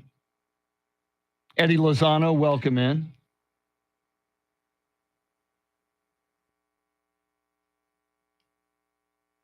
Well, Eddie, Donald is saying this time that if he is not elected in November, that Israel will cease to exist within 2 to 3 years.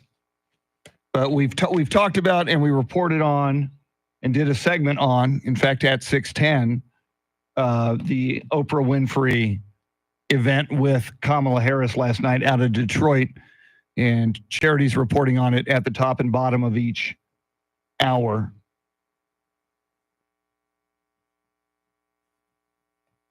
Trevin, we just haven't gotten to it yet. And on the list of San Antonio-centric and Texas-centric stories, and we've had it in the news at the top and the bottom, the North Carolina gubernatorial candidate, and he's down 8 points in that race. It's just not as high on the list as the other things we're talking about.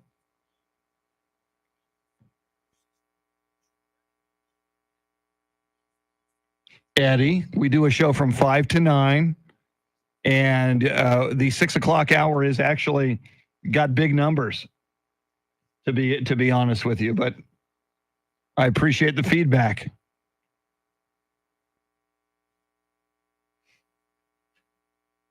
Yeah, and it's not way less, by the way. 610 is not way less than 710.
Yeah, no, Eddie, I get it, and it's a good question. And, we just felt that the Donald Trump comments to the Israeli-American Council in D.C., I mean, it was an either or.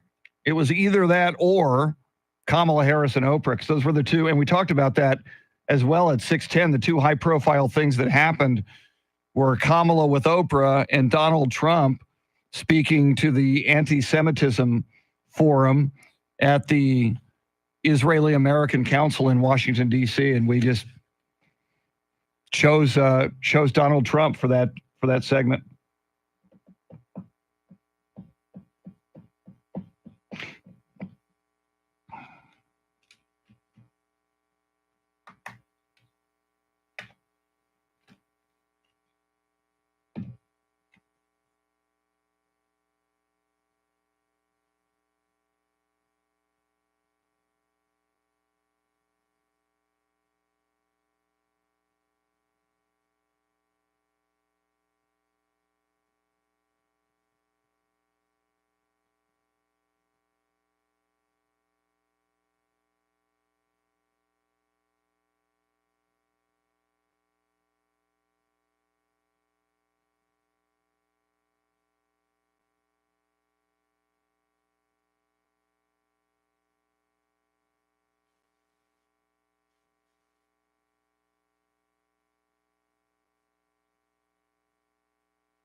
Former President Trump is telling the Israeli-American Council that Israel has to defeat Kamala Harris. And Kamala Harris's husband will be in San Antonio on Monday for a Get Out the Vote event.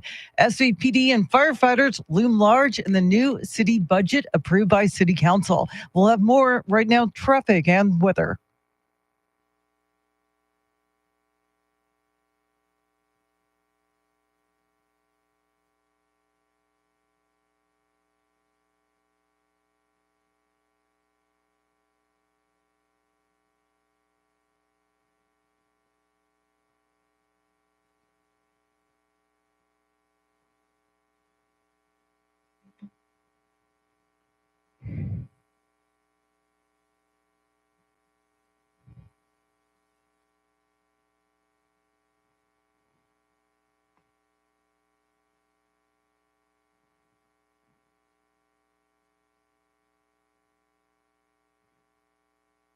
Weather Channel forecast, mostly sunny, hot today with a high around 95, overnight lows in the mid-70s. Tomorrow, morning clouds followed by afternoon sun with a high of 96. Sunday, first day of autumn, partly cloudy with a high of 95. Right now, 78 in Von Ormy, 77 at Randolph Air Force Base. It is 79 at News Radio 1200 WOAI.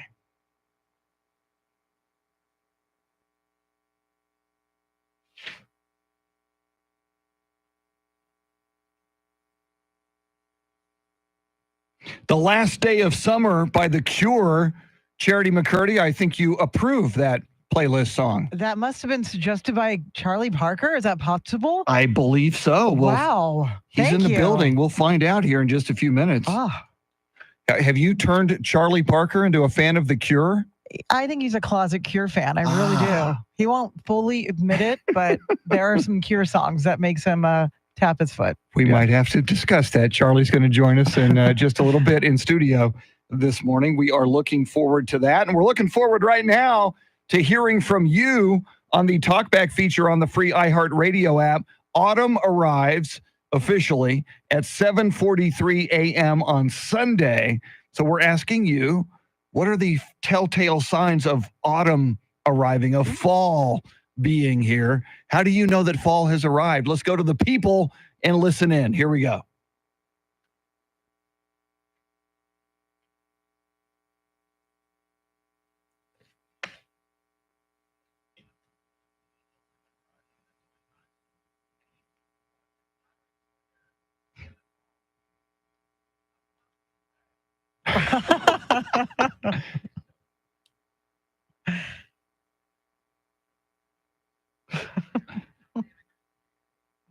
Very, very good from Stephen and Lytle. Let's listen to another one.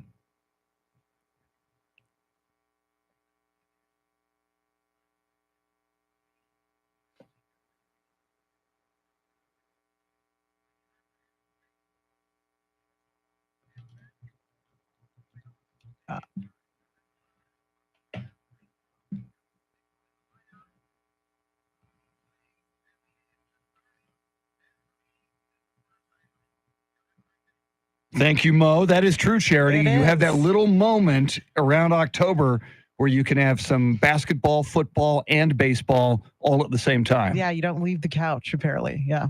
Very cool. Let's listen to another one.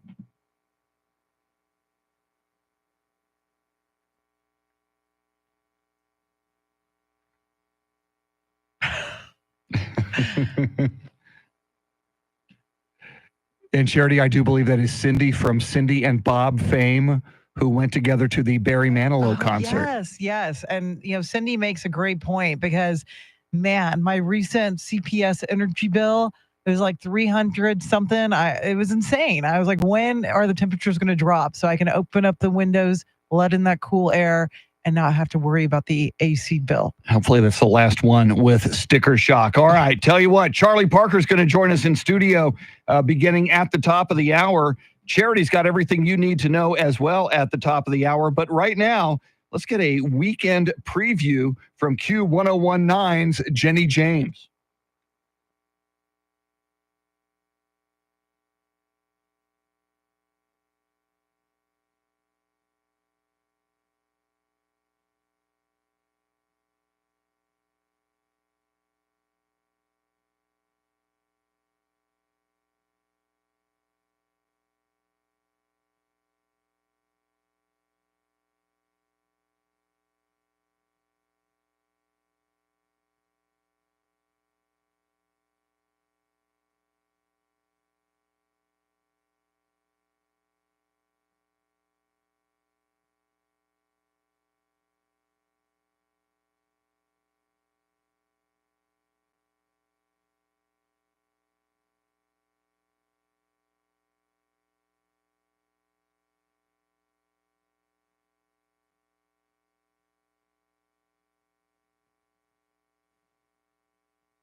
Seven o'clock is our time. San Antonio's first news. It's Friday. Good morning. I'm Charity McCurdy. Among our top stories, the latest on Decision 2024 and City Council green lights a new city budget. We'll have details first, traffic and weather together every 10 minutes in mornings.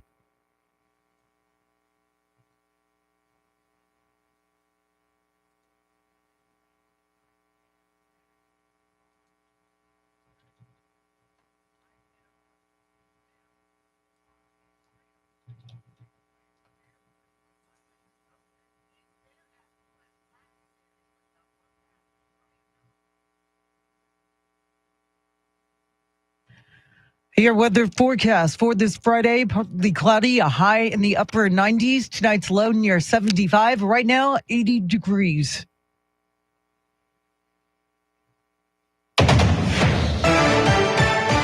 Former President Trump's remarks at an event aimed at fighting anti-Semitism abroad and at home targeted his Democratic opponent. Here's more from Fox's Gernal Scott. Former President Trump said in a few weeks, Americans and the world should remember the date, October 7th, that marks a year since the attacks on Israelis by Hamas. He also tied his election opponent to anti-Jewish sentiment seen at America's universities. Kamala Harris said that the radical demonstrators on college campuses were, quote, human emotion should be this way. This is her message. Vice President Harris has said about the campus protests that she understood the emotion behind it, but added she rejected things many of the protesters have said. Gernal Scott, Fox News. Meantime, Israel has escalated its airstrikes against Hezbollah targets in Lebanon. The Israeli military carried out over 50 strikes in southern Lebanon late yesterday and said their jets destroyed hundreds of Hezbollah rocket launchers that were aimed at Israel. VP Kamala Harris joined Oprah Winfrey for a Michigan live stream event with an audience in studio and more attending virtually. Harris slammed the overturning of Roe v. Wade. Among everything that is wrong with these bans and what has happened in terms of the overturning of Roe v. Wade, it's a healthcare crisis. It's a healthcare crisis that affects the patient and the profession. Harris will be in Georgia today, while Trump will hold a rally tomorrow in North Carolina. Meantime, Harris's husband will be in Texas next week to campaign and fundraise. Second Gentleman Doug Emhoff is scheduled to be in San Antonio on Monday for a Get Out the Vote rally alongside Mayor Ron Nierenberg and the Castro twins, Representative Joaquin and former Mayor Julian. On Tuesday, Emhoff will continue to campaign in Houston and Austin, but venues have not been revealed. Nevertheless, Republicans say they're delighted to see him wasting time campaigning in Texas. Eric Lycum, News Radio 1200 WOAI. A judge in Texas is allowing the state fair to ban guns. He shot down a request by the attorney general to allow visitors to pack heat, which opponents say was the right move. The state fair had some incidents where people had been harmed, and it's extremely important to make smart public safety decisions about the presence of firearms. Nicole Golden with the group Texas Gun Sense says the gun ban is not out of the ordinary. It follows similar decisions by stock shows and rodeos in Houston and San Antonio. The ruling gives the AG's office only days to appeal. The fair opens 1 week from today. Water issues in Texas have the state ag commissioner sounding the alarm. Sid Miller says we've got to do something soon, especially in larger cities. Our major cities, from the time they get the water till they deliver it to the customers, lose 30%. You know, we can't waste 30% of the water when we don't have any new sources coming online. Miller says the lack of water is already affecting some industries across the state and the growth of some Texas communities. City Council is giving the green light to a record budget of nearly $4 billion. Council members yesterday gave their unanimous approval to the spending plan for fiscal year 2025, which is nearly 6% larger than last year's budget. The new budget calls for additional police officers, firefighters, and animal care services officers, 1,300 homeless camp cleanups, and $122 million for street maintenance. The fiscal year starts October 1st and continues through September 2025. State police are tracking a disturbing new trend on the border. Rex Oates has details. Mexican cartels are known for smuggling drugs and humans. Now there's a warning about smuggling oil. The head of the Texas State Troopers says crude is stolen from small independent producers and then poured into tankers that are already heading south. They will certainly take stolen crude oil in Texas and put it into their economy. Colonel Steve McCraw says not only does this enrich our enemies, the overloaded trucks are dangerous on the highway. The head of the FBI told Congress earlier this year oil field security personnel are being brought onto a task force. I'm Rex Oates, News Radio 1200 WOAI. Governor Abbott says law enforcement officers are working to create a database that tracks people associated with a Venezuelan crime gang. Abbott signed a proclamation that declares Tren de Aragua a foreign terrorist organization. The declaration means its members could face stiffer criminal sentences as well as civil penalties. The latest upgrade for Apple's iOS includes a feature called Rapid SOS. It can be used by operators at 911 call centers to send people links to see live video when they call in for help. Terry Coswick with the North Texas Emergency Communication Center says it's proving to be very useful. when we're doing CPR, our dispatchers are able to actually use the video services to make sure that they're giving telecommunicators CPR in a manner that is the most effective way. The Rapid SOS feature can help 911 dispatchers give better instructions over the phone and provide police officers and first responders with better information when they arrive at the scene. It is 7:06, news at the top and bottom of every hour, along with breaking news as it happens. I'm Charity McCurdy, traffic and weather coming up.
San Antonio's first news, Charity McCurdy.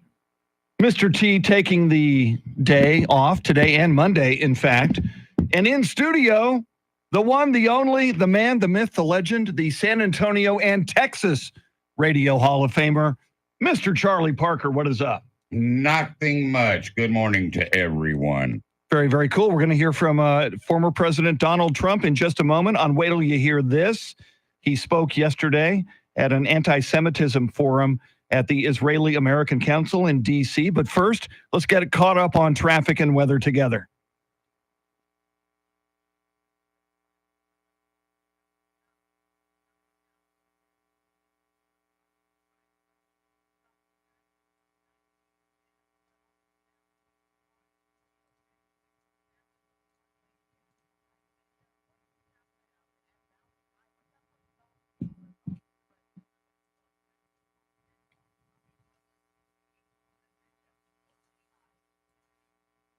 Your Weather Channel 3-day weekend autumnal equinox forecast.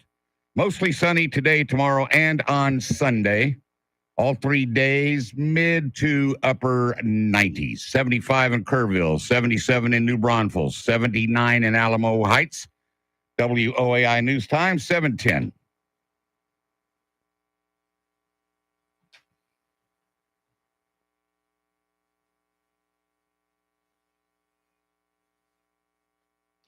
San Antonio's first news. A playlist Friday.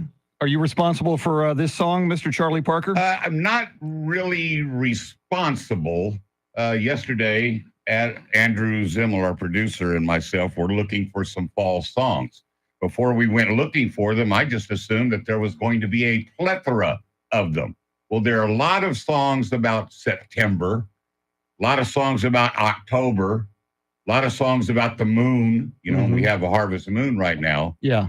But there's really very few songs that deal specifically with autumn and fall. And so I had to really dig. And that one right there, Autumn Almanac. I just saw the Kinks and I go, well, you can't go wrong with the Kinks. Absolutely. So I grabbed it. Yeah, I'm not responsible for Luke Bryan, even though I picked it. Okay. We won't hold you to that. It is time for Wait Till You Hear This. Donald Trump, you've been hearing excerpts of this all morning long. We'll hear an extended piece of it, then we'll react to it. He spoke yesterday at an anti-Semitism forum at the Israeli American Council in Washington, D.C. Let's listen.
Former President Donald Trump speaking yesterday at an anti-Semitism forum at the Israeli American Council in Washington, D.C.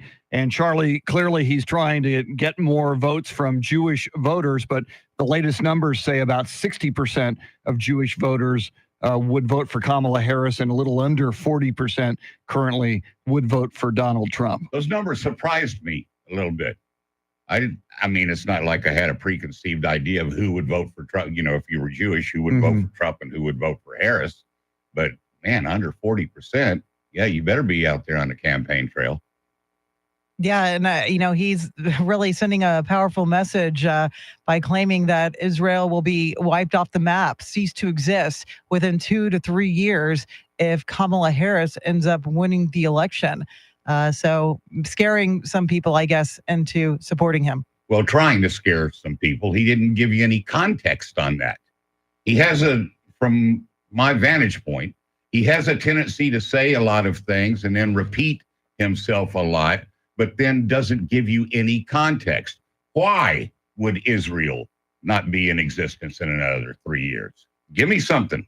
Good question. Good question. Speaking of questions, we got a few from Mike Opelka from the Pure Opelka podcast. He's going to join us in just a few. And this just in, Randy Beamer in studio just after 8 o'clock this morning. We're looking forward to that as well. WOAI News Time, 7:15.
Just ahead of headlines, traffic, and weather together, then Mike Opelka from the Pure Opelka podcast, his takes on the morning's big stories.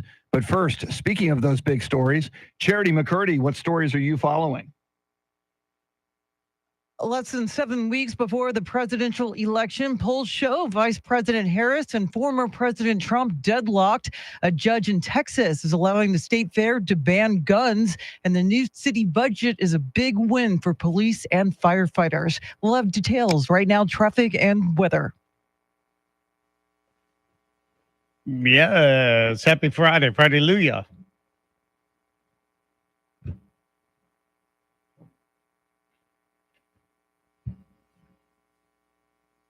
All right.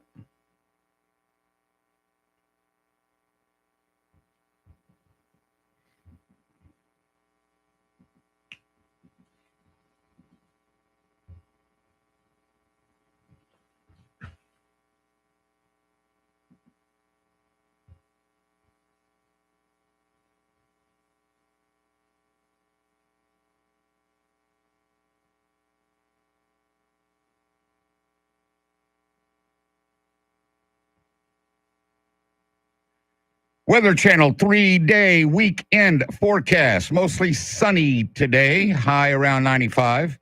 Morning clouds tomorrow, afternoon sunshine, high once again around 95. Sunday, first day of fall, partly cloudy, but plenty of sunshine, and again around 95. Leon Valley at 78, Bernie, Texas 75, Universal City 78, WOAI News Time 721. San Antonio's first news. Every weekday morning at this time, we connect with Mike Opelka from the Pure Opelka podcast. He's brought to us by Randy Adams Incorporated. And Mike, I'm sure you just heard the weather forecast, so you know Mr. Charlie Parker is on board this morning. I do. I'm excited. And I always have to sit up straighter when Charlie's there. Yeah, I never sit up straight. I can't sit up straight anymore, but thank you for attempting to do that. We've been hearing all morning this Oprah shindig with Kamala Harris and all these celebrity Hollywood types. I think I know the answer to this, but I'm going to ask it anyway. Do those people and who they're going to vote for really influence anyone? Very little, Charlie. And if they did, we'd see even more of it. We're seeing a lot of it this time around, it seems, because there are a couple of demographics that apparently are up for grabs.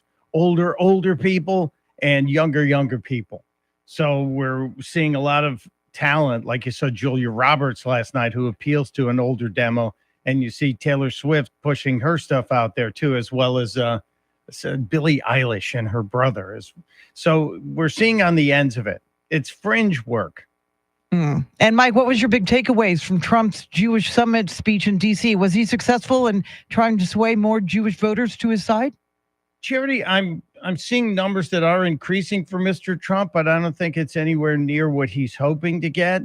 There seems to be a default position on the Democrat side of any ballot that Jewish voters gravitate towards.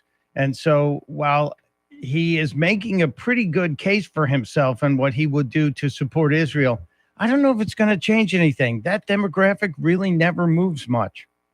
We know that in the world of politics, no one is off limits. But, man, you're really digging deep, aren't you, when you start going after Kamala Harris's brother-in-law? I didn't even know she had a brother-in-law. Well, and, Charlie, that may be the question or the problem that sparked the question. Kamala Harris has been given a big pass on looking into her background. She has a sister who married a guy, Tony West, who has been in charge of a taxpayer, massive billions of dollars of taxpayer fund that he is now accused of, and in some ways credibly, of handing that money to his friends. So if there is a link to your tax dollars and my tax dollars, I don't think it's off limits to ask about those connections.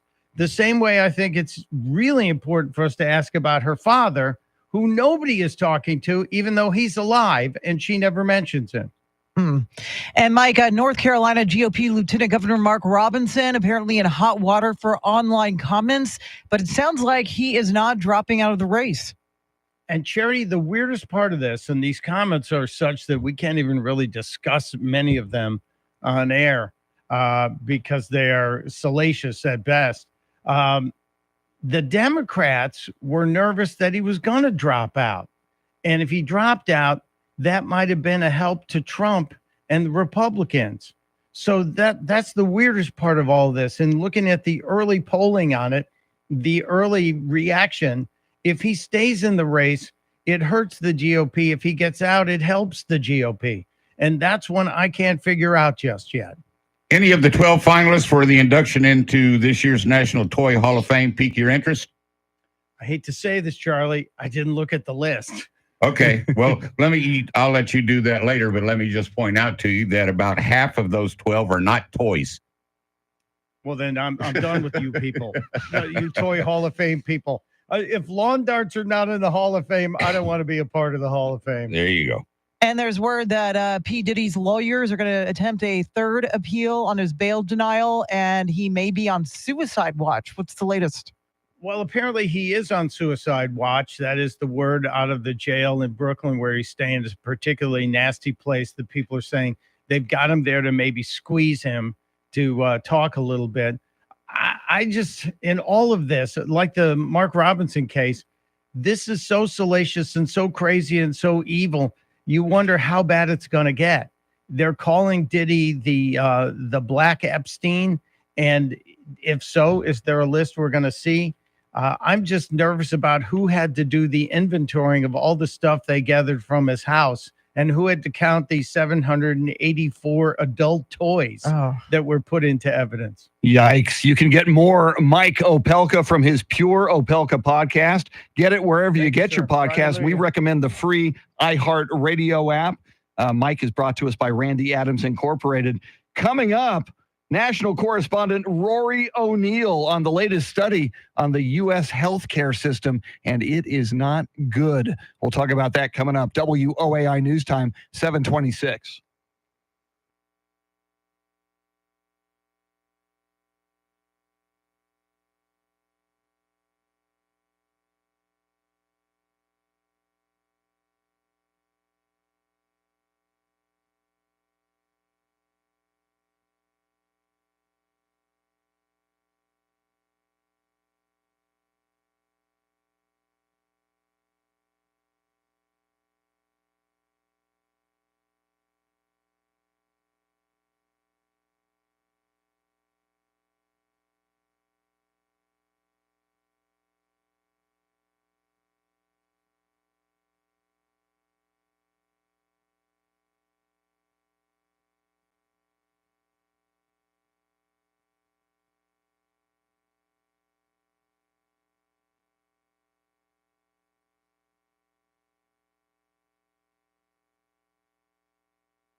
7:30 is our time. San Antonio's first news. It is Friday. Good morning. I'm Charity McCurdy. Among our top stories, we'll have the latest from the campaign trail, and the new city budget includes 50 new SAPD officers. We'll have details first, traffic and weather together every 10 minutes and mornings.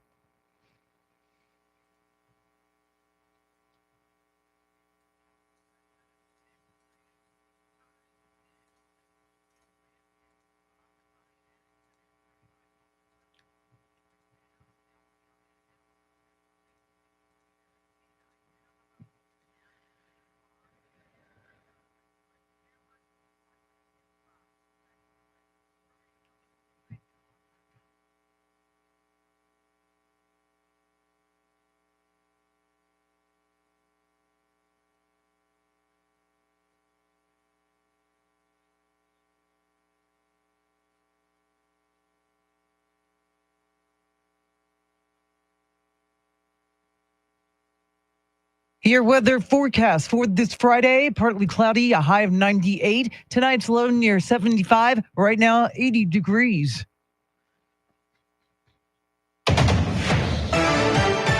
While speaking in Washington at a gathering promoting the fight against anti-Semitism in the U.S., former President Trump told attendees that if he loses in November, the Harris-Walz administration will be the end of Israel. If we don't win this election, Israel, in my opinion, within a period of 2 to 3 years, will cease to exist. It's going to be wiped out. Trump claimed he was the best president by far for Israel, but a new poll shows him still below 40% among Jewish voters. Meanwhile, VP Harris joined Oprah Winfrey in the Unite for America 2024 live stream with an audience in studio and more attending virtually. Harris says her campaign is for the American people. This movement that is about reminding each other that we have so much more in common than what separates us is so critically important. And this is about the strength of who we are as Americans. Harris holds on to a 2-point lead ahead of Trump, according to the latest Fox News poll surveying national registered voters. North Carolina Republican Lieutenant Governor Mark Robinson is in hot water for past comments he reportedly posted online as he now aims to be governor of the state. Here's Fox's Jonathan Seary. Mark Robinson says he is staying in the race for North Carolina governor despite a potentially damaging report. According to CNN, Robinson, the Republican nominee for governor, quote, made a series of inflammatory comments on a pornography website's message board more than a decade ago, in which he referred to himself as a black Nazi and expressed support for reinstating slavery. CNN reports that its review of archived messages also revealed that despite his publicly conservative stance on transgender rights, in his earlier online comments, Robinson said he enjoyed watching transgender pornography and that he also referred to himself as a perv. Robinson denies making the comments. The accusations come after the lieutenant governor canceled 2 campaign events. His campaign says he tested positive for COVID. A grant from the Department of Justice will help San Antonio fund the hiring of 50 new police officers next year. The city received the grant of more than $6 million just in time for it to be included in the city's new budget vote yesterday. The newly approved fiscal year 2025 budget includes 65 new SAPD officers. And a new contract with the firefighters union now has the approval of city council. It's the first time in 15 years the city and the San Antonio Professional Firefighters Association have worked out a deal. It takes effect October 1st and includes raises of more than 21% over the next 3 years.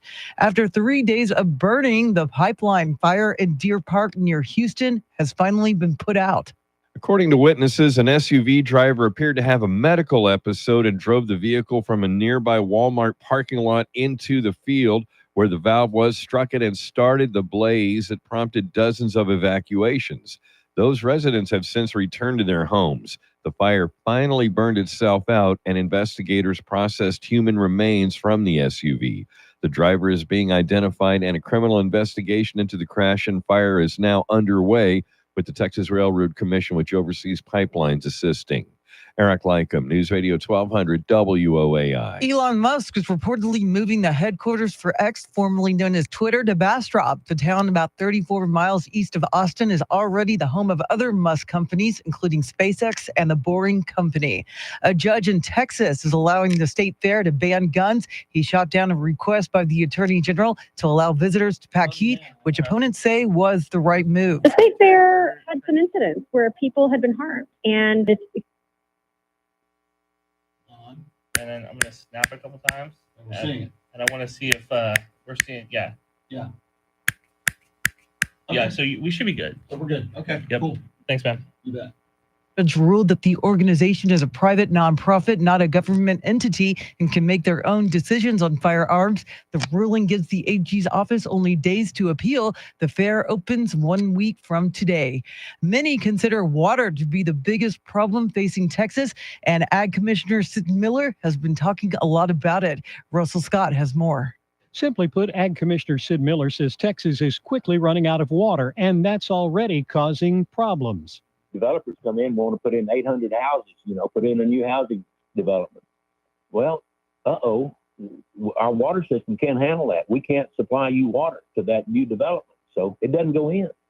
And that stifles, growth in our economy, and that's jobs that won't, ever develop. Miller also wants us to do a better job of catching runoff or gray water. He says that could be used for manufacturing or irrigation. All of this, he's hoping, will draw the attention of lawmakers in Austin come January. Russell Scott.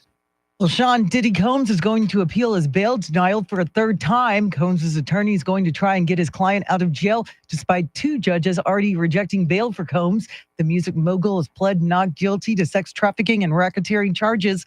Meantime, prosecutors say they have a massive amount of evidence in the case and have collected over 100 laptops and cell phones. Diddy is reportedly on suicide watch. It is 7:37. Traffic and weather together in a minute. But first, a check of your money and the world of business. Ed Corey is live at the Bloomberg News Desk.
Thank you, Ed. News at the top and bottom of every hour, along with breaking news as it happens. I'm Charity McCurdy. Here's traffic and weather.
San Antonio's first news, Charlie Parker is in studio.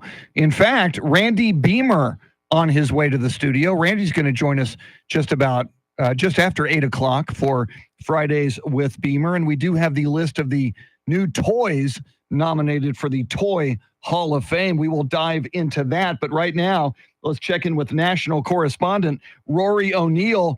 Rory, you are tracking a new study on healthcare systems, and specifically the U.S. healthcare system is not looking too good in this study. Nations, they looked at the wealthiest nations for trying to get a more equal comparison. So it's us up against the UK or Canada or Australia. We come in dead last when it comes to grading our healthcare system. Availability and affordability are two of the biggest issues cited in this report by the Commonwealth Fund. You know, when talking about out-of-pocket costs, Rory, how much money are we talking on average for Americans when it comes to healthcare? Well, that's the thing, is that it varies so wildly. And, some healthcare plans that are out there have family deductibles of near $20,000 a year. So at some point they say it's not worth having insurance at all. Of course, you're supposed to. And we've got 26 million Americans who have no healthcare coverage as it is. And there's also just a societal difference where most Americans don't see their doctor every year.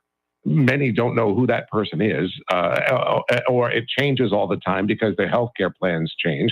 Whereas in many European countries like the UK, you have more of a relationship with your doctor who you see frequently, and hopefully they steer you to better health outcomes. Rory, while this study compares the fact that we are really bad compared to other wealthy countries in the world when it comes to healthcare, does it address why? Why specifically are we so bad at healthcare in the United States? Well, it was those two issues, really, the availability and the affordability. There are some countries that actually require their doctors to spend at least 50 hours a year working outside the 9-to-5 schedule. Because what they find is that, we're all, if they're not in our crazy business, but most people work 9 to 5. Well, the doctor's office is only open from 9 to 5. So unless you take a day out of work, there's no chance of seeing the doctor. So they require doctors to work off hours so that they can be more accessible to their patients. Just tweaks like that can make a big difference. And it makes you wonder, Rory, why this isn't one of the top issues heading into the November election. Right. And, when we got that debate, and it was grinding my gears because, as much as the abortion issue is something that is absolutely critical to talk about, we know what their positions are, right? Do we have to keep on going up through that question again and again? Whereas a major thing like healthcare, which makes up a third of our economy, barely gets discussed and is sort of thrown away as I'm getting the concept of a plan. Our thanks to national correspondent Rory O'Neill. And Charlie and Charity, I am always amazed, and we were even having this conversation before the show with Charity. In this country, insurance companies, their goal is to deny you, if at all possible. Here you are needing health care, and the insurance companies make a ton of money in this country, and so often they deny people medical care when people are seemingly fully insured. Well, you look at the overall system. I'll divulge some personal information here. I have mental issues. So, I'm not like a whacknut, but I have things that I battle with in my head a lot. And I talk to my doctors about it. And this country, it's very difficult to get your insurance to cover visits with like psychiatrists, psychologists, etc. So you end up pretty much, that's either going to come out of pocket or you're just going to have to deal with those issues by yourself.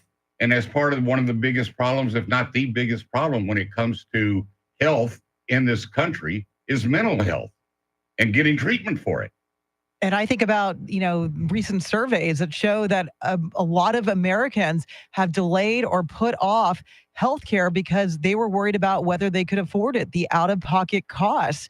I even think recently, I'm like, I've had a stomach ache for like 3 days now, and this is different. This is weird. And then I'm thinking, oh no, have I met my deductible yet? I mean, that should not be your thought process when you are not feeling well. It's so sad. Yeah, I had a major knee issue about a year ago. Insurance didn't cover it. I had to go to the ER, and insurance didn't. I wound up paying thousands. Right. And then I had a knee issue recur this year. I didn't go to the doctor. I said, I'm not going to go pay thousands of dollars again and get screwed over. So I chose not to go to the doctor to address the medical pay your concern. deductible visit just to see the doctor, so the doctor can tell you that your insurance company isn't going to pay for it. Yeah, it drives me crazy. Lots more coming up. We're going to talk about the Toy Hall of Fame and the new inductees, and Randy Beamer coming into the studio at 8 o'clock as well. WOAI News Time 746.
Does Charlie Parker approve of the finalists for the 2024 Toy Hall of Fame? We're about to find out. But first, Charity McCurdy, what stories are you following? Former President Trump will hold a rally in North Carolina tomorrow, while VP Harris will be in Georgia today. The state's ag commissioner is sounding the alarm over our dwindling water supply, and Texas is creating a database to track known members of a Venezuelan crime gang. We'll have more right now, traffic and weather.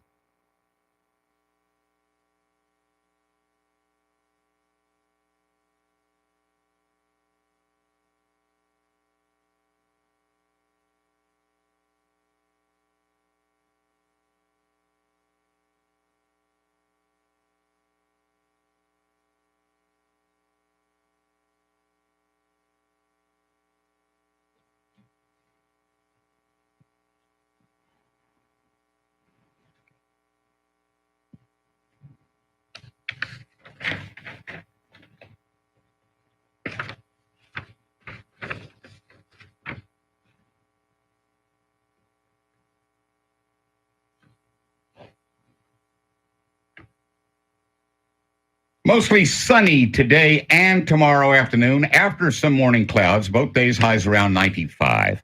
Sunday, first day of fall, partly cloudy, but some afternoon sunshine, once again around 95. Floresville, 77. Downtown at the Pearl, 79. Butte, Texas, 77. WOAI News Time, 7:52.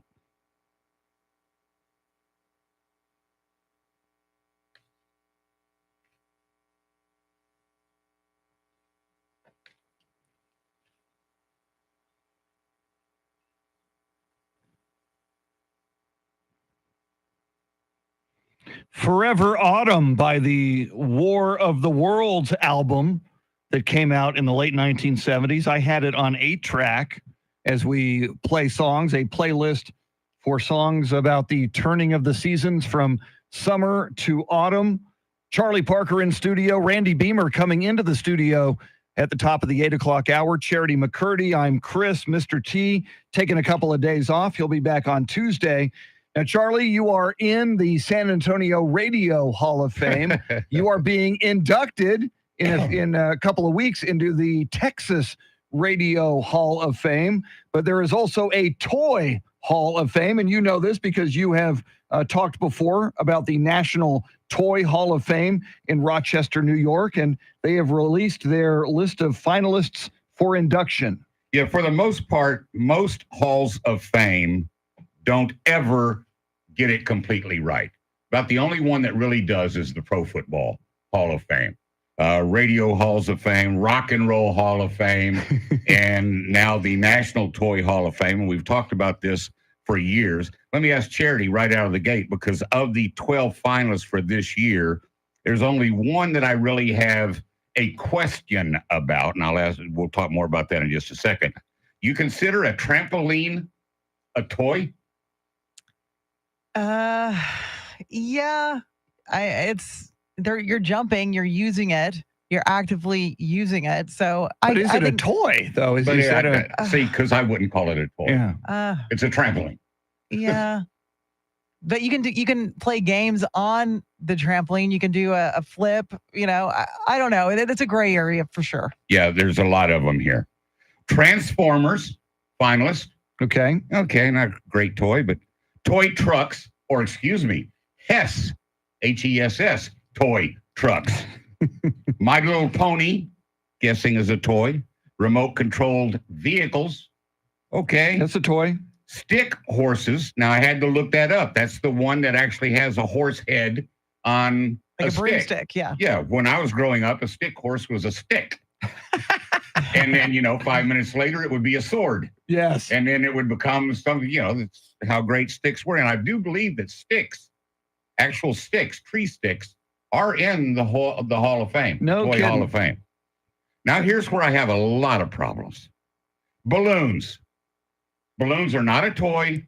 Balloons are balloons. You've never played Keepy Uppy? Balloons are balloons. No, I never played keepy uppy. Charity, are you challenging What is Charlie's? keepy uppy? You just, you blow up a balloon and then you just toss it in the air and you keep it up and you bounce it back and forth and whoever drops it on the floor loses. Okay, still not a toy. It's a balloon. It's a balloon. Apples to apples. Card game. Yeah. Pokemon trading cards. Not a toy. No. Cards. Yes. Choose your own adventure books. Books. Yeah, that's not a toy. Book Hall of Fame. Phase 10. Card game. Sequence. Card game. Most of these are not toys. I think that, because you have a Hall of Fame doesn't mean you got to throw 10, 12, finalists in I think they only pick like 4 or 5. Yeah. But you don't need, there's nothing that, unless that's what their rules say, but I wouldn't make that rule. No, if it's a legitimate toy, I would venture to guess that 90% of our audience right this very moment hasn't heard of at least minimum half of those. I would agree. And I do agree with you. Pokemon cards, we grew up with baseball cards and football cards. Sure. Those were cards. They're cards. Those are not toys. Yeah, not even when you put them on the spokes of your bicycle wheel. You're just... They're still cards. Yes, you're defaming the baseball card when you do that. Yeah, And 40 years later, that card's probably worth $10,000 and you didn't know it as a kid. I probably ruined hundreds of thousands of dollars. You did a Mickey Mantle card. If you had a Mantle or a Maze or a Clemente, something like that, the higher prestige of the better, the quicker it went onto the spokes of your car or of your bicycle so you could tear them up. Yes. That was just wrong. And so it's just a panel of expert judges. Does the public have any say in who will be the finalists? I believe it's like the Rock and Roll Hall of Fame where the public can vote, but it counts as a very small percentage. Most of it are judges. And I would guess that a lot of those judges are sitting there like me going, what the hell is sequence? Well, I think it's a card game. Well, I never heard of it. We played in my household, so yeah. Sequence? Yeah. Do you play phase 10? I don't know what phase 10 is. What about apples to apples? Yes. Yeah, I think I played that once. My daughter brought that one over and and it was, memory serves me correct, it was too easy, so I quit. Lots more coming up. Charity's got all the stories you need to know about. And Randy Beamer, Fridays with Beamer. Beamer in studio coming up. WOAI News Time, 7:59.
8:01 is our time. San Antonio's first news. It's Friday. Good morning. I'm Charity McCurdy. Among our top stories, the latest from the campaign trail and a new trend involving Mexican cartels. We'll have more coming up. First, traffic and weather together every 10 minutes in mornings.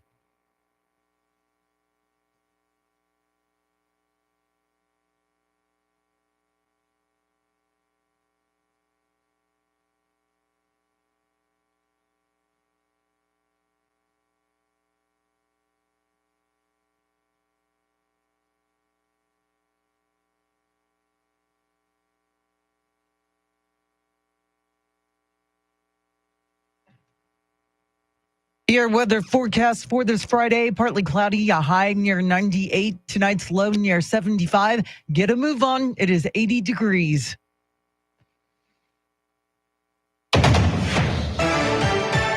Former President Trump spoke before Jewish American leaders focused on fighting anti-Semitism. Here's Fox's Colonel Scott. Former President Trump, at an event aimed at fighting anti-Semitism, told a supportive audience that on the verge of a year since the Hamas attack in Israel, that no one should forget that atrocity. The worst attack on the Jewish people since the Holocaust, without question. On October 7th, which would have never happened if I was president. He said Jewish Americans have seen backlash on streets and college campuses in this country. The former president promised his next administration would work to make America and Israel great again. Colonel Scott, Fox News. Meantime, Israel has escalated its airstrikes against Hezbollah targets in Lebanon. The Israeli military carried out over 50 strikes in southern Lebanon late yesterday and said their jets destroyed hundreds of Hezbollah rocket launchers that were aimed at Israel. VP Kamala Harris joined Oprah for a Michigan live stream event with an audience in studio and more attending virtually. Harris says she has a practical approach to dealing with gun violence. Some people have been pushing a really false choice to suggest you're either in favor of the Second Amendment or you want to take everyone's guns away. I'm in favor of the Second Amendment, and I'm in favor of assault weapons bans, universal background checks, red flag laws. Meantime, Harris's husband plans to spend 2 days in Texas next week campaigning for Democrats. Doug Imhoff will participate in a Get Out the Vote rally Monday in San Antonio, joined by Mayor Nierenberg, U.S. Rep. Joaquin Castro, and his twin brother and former Mayor Julian. Tuesday, Imhoff will appear in Austin and Houston. The State Fair of Texas has won their battle in court. Michael Board reports. The fair this year is banning visitors from carrying their guns. That didn't sit well with the Attorney General, who sued to overturn the decision. But a judge this week ruled in the fair's favor, keeping the ban in place. Nicole Golden with the group Texas Gun Sense says this was the correct ruling. Texas has a long history of really valuing private business rights. The fair's rule change follows similar decisions by stock shows and rodeos in Houston and San Antonio. The ruling gives the AG's office only days to appeal. The gates of the Cotton Bowl swing open 1 week from today. Michael Board, News Radio 1200 WOAI. Water issues here in Texas have the state ag commissioner sounding the alarm. Sid Miller says we've got to do something soon, especially in larger cities. Our major cities, from the time they get their water to they deliver it to the customers, lose 30%. You know, we can't waste 30% of the water when we don't have any new sources coming online. Miller says the lack of water is already affecting some industries across the state and the growth of some Texas communities. Mexican cartels are well known for smuggling drugs and humans, but now there's a warning about smuggling oil. The head of the Texas State Troopers warned that oil field theft is on the rise. Now they've diversified to all crime all the time, not unlike other organized crime that we've seen. And we've been concerned about that from Brownsville all the way to El Paso. Colonel Steve McCraw says that oil is stolen from small independent producers and poured into tankers that are already heading south, which is a hazard on the roadways. And San Antonio City Council unanimously approved a new budget. The new budget is nearly $4 billion, and $1 billion of that is the biggest expense, public safety. The city will get 15 more firefighters, 3 fire stations replaced, and 65 new officers, as well as downtown safety improvements. You're going to be hearing very soon about a camera system that's being installed in some of those highly public places. Mayor Ron Nierenberg tells News 4 that $44 million will also be spent on homelessness with the goal of getting 500 people off the street. Eric Lankham, News Radio 1200 WOAI. It is 8:06, news at the top and bottom of every hour, along with breaking news as it happens. I'm Charity McCurdy. Traffic and weather coming up.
San Antonio's first news. It is Fridays with Beamer. Randy Beamer in studio along with Charlie Parker. This should be lively. We'll get right to it. What right do you after mean? Yes, right after traffic and weather together.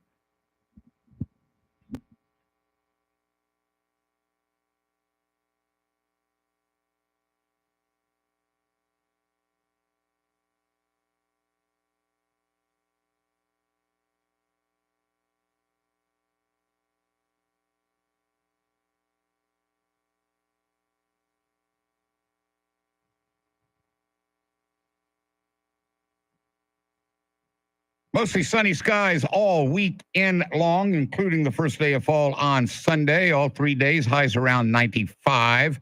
Overnight lows around 75. Hondo, 78. Von Ormy, 79. Randolph Air Force Base, 78. WOAI News Time, 8:10. San Antonio's first news on Fridays. We connect with Mr. Randy Beamer. It is Fridays with Beamer. He is the host of On the Record on KLRN Television, Thursday nights at 7. All episodes on demand at klrn.org. And you had Judge Peter Sakai. We did. On Bear last County night. Judge Peter Sakai was on last night on KLRN's On the Record, as well as City Councilwoman Terry Castillo, District 5. And we talked with different things with both of them, but one thing they both talked about was the baseball stadium / apartment complex, multi-phase development northwest of downtown, and there is a deadline coming up of October 15th, and so Terry Castillo voted against the baseball plan when the city voted 9-2 for it.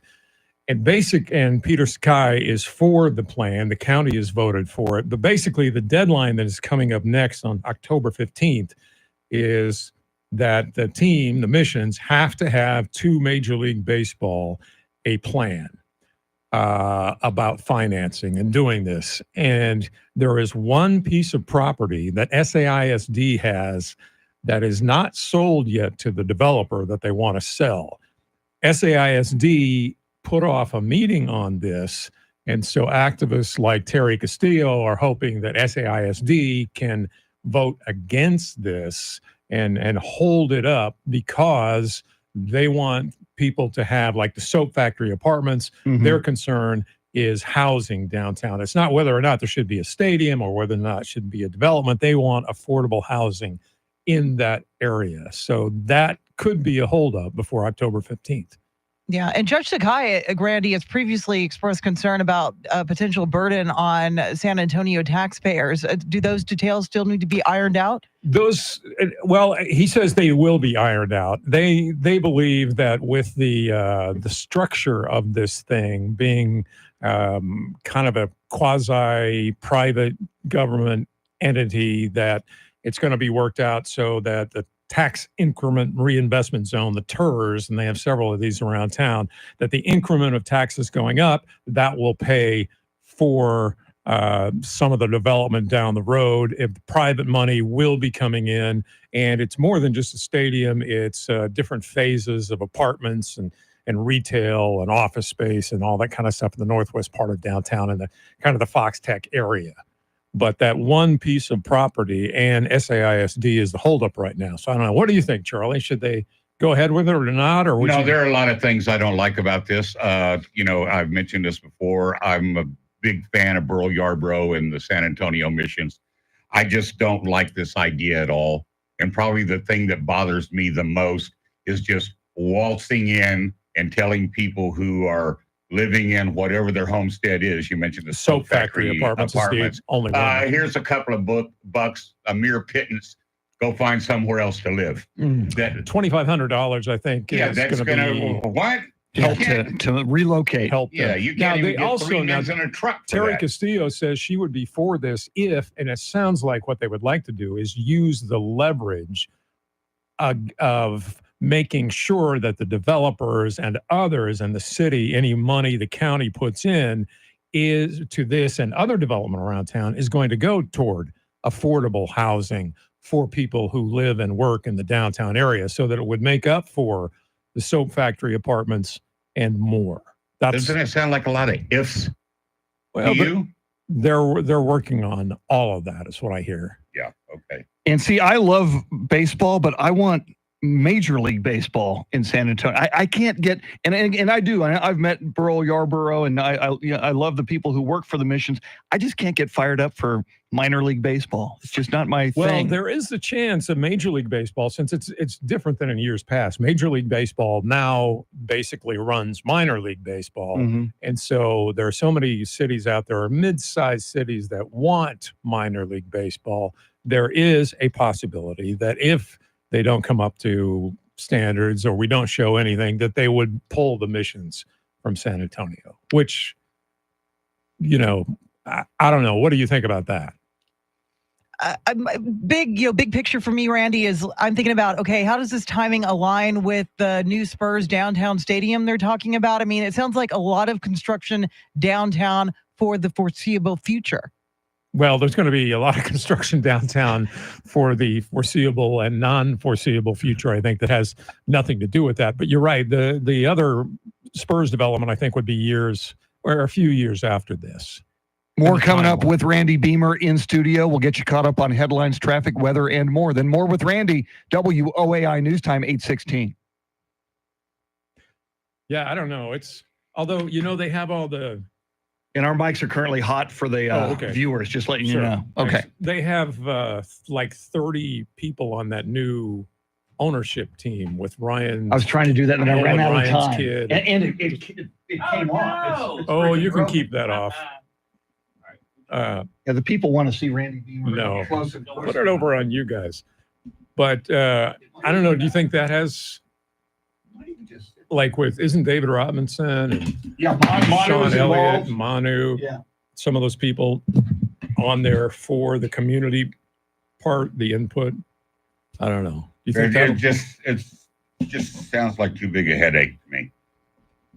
I don't know. Construction, no construction. It's already too difficult to get downtown and back. That's my thing, is they need to be realistic about parking and traffic. And some of us are not thrilled about park and ride. The answer is always, well, you can do park and ride. Well, that's the no. one thing. I think if you do, they need, for my You're thing good. is put about 4 or 5 big parking garages at the edges of downtown, get shuttle buses that are, okay, you got the green light, you got red, you got blue, make the buses that color or put them on, and then also on the pavement, have blue, red, whatever, so people know where they're going. They can pick up a bus or whatever. shuttle. That's When a good you talk idea. to them, what was the biggest pro and what was the biggest con? Probably the biggest pro is that it's a lot more than baseball, that Weston Urban and private, they're going to put in the money to make it work because Weston Urban already has that 32-story building that's going up right now in that area, that he's a big backer of downtown, that baseball is a part, but they want to grow that whole northwest side of downtown. So, and the county will get money from that. The city will get money from that. There will be jobs from that. And that they can, even with Terry Castillo, who was against, going ahead with the plan right now, she would be for it if they could get, sounded like anyway, if they could get promises of enough affordable housing within that complex and others. So, I mean, I can see that. That's a big picture, kind of long-term thing. And the con? That some are worried right now that it doesn't include enough help for the affordable housing. And so that's why, especially with SAISD putting it off, that's where they're going to put the focus right now. Just sounds like too many ifs. Well, it's still kind of early, and what they, I think, want to do is to get Major League Baseball not to say, okay, We're going somewhere else. Yeah, we're going somewhere else.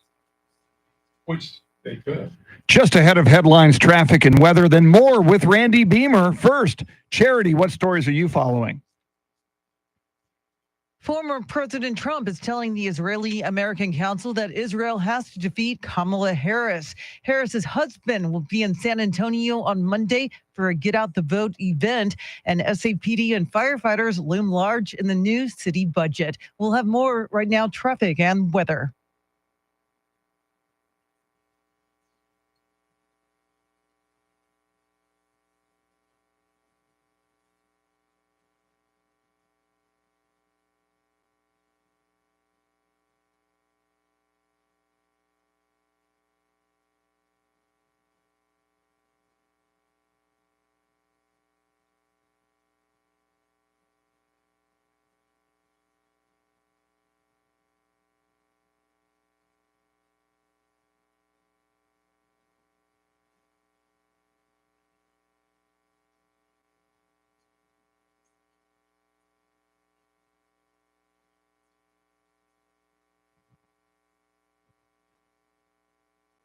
Here comes the first day of fall on Sunday. You wouldn't know it by the temperature. High around 95, maybe even warmer. Pretty much the same story for today and tomorrow. Overnight lows in the mid-70s. Right now in China Grove, 78. Castroville, 79. Lavernia, Texas, 77. WOAI News Time, 8:21.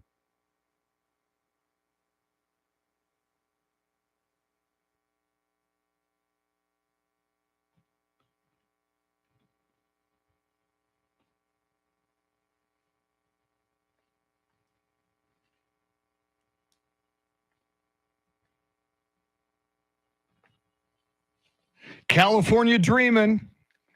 Randy Beamer spent some time in California in his youth. Dude. Did you surf when you were at USC? No. Did you surf in the Pacific Ocean? I did not. I got in the Pacific, but then I had a broken foot because I was going to be a gymnast. As you could tell, I have the body of a gymnast. And on my first vault, I broke my foot. Wow. Who was the one who, You Carry can stroke? do it, caddy. Yeah, I didn't have that. I just vaulted and broke my foot, and so that kind of ruined my whole Southern California career. And but you went to USC. I went to USC as well, and what struck me about the Pacific Ocean, it's so darn cold compared to the Texas Gulf Coast.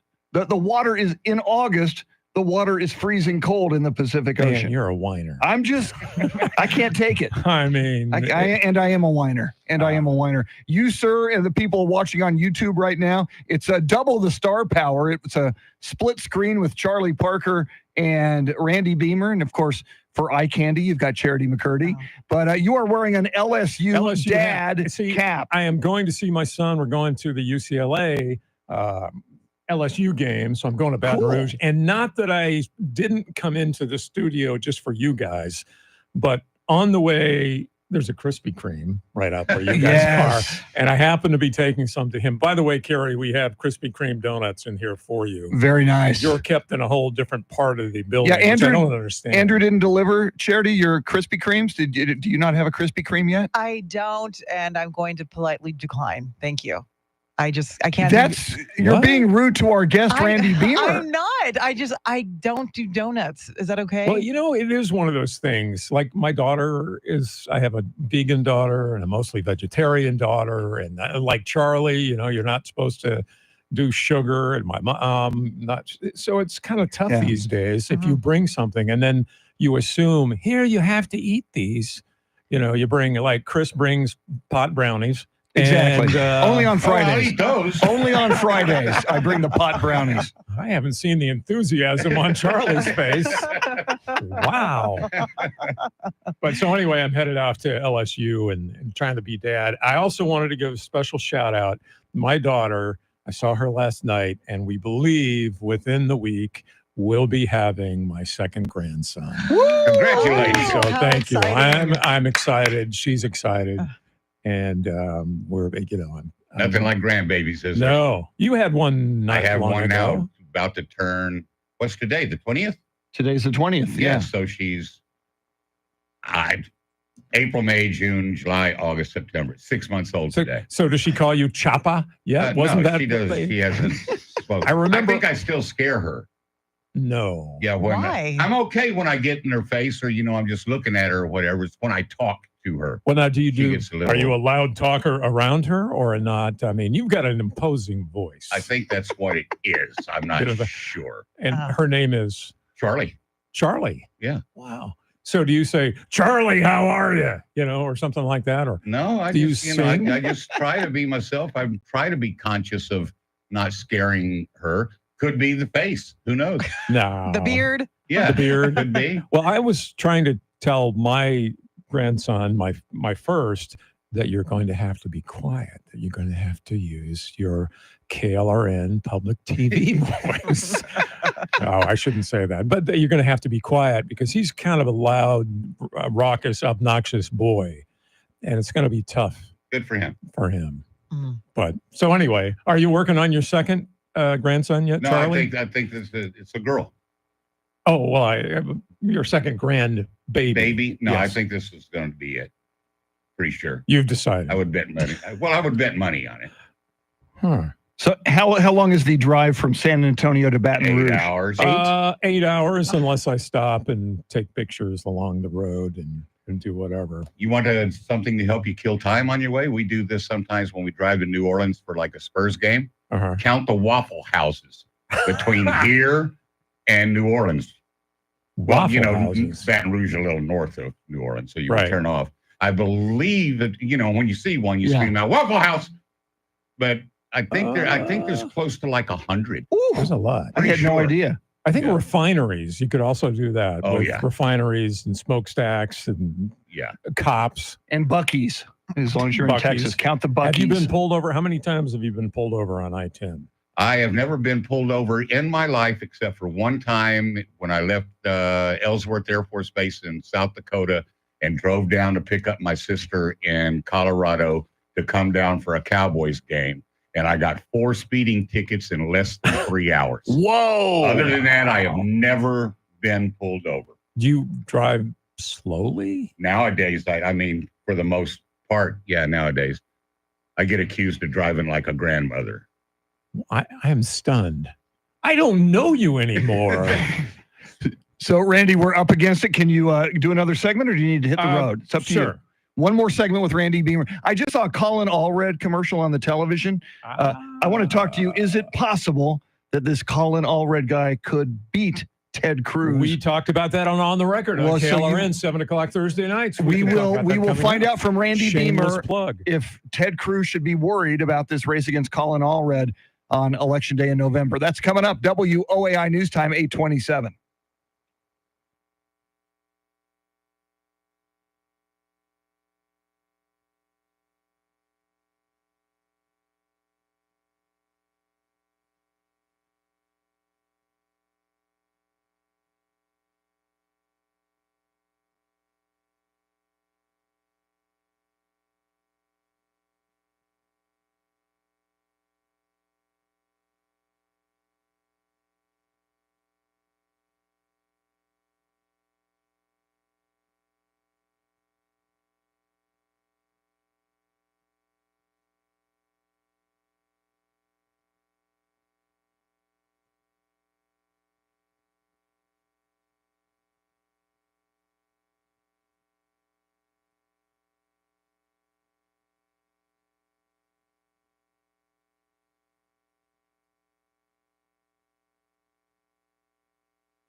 8:32 is our time. San Antonio's first news. It is Friday. Good morning. I'm Charity McCurdy. Among our top stories, we'll have the latest from the campaign trail and break down the new city budget. Details ahead. First, traffic and weather together every 10 minutes in mornings.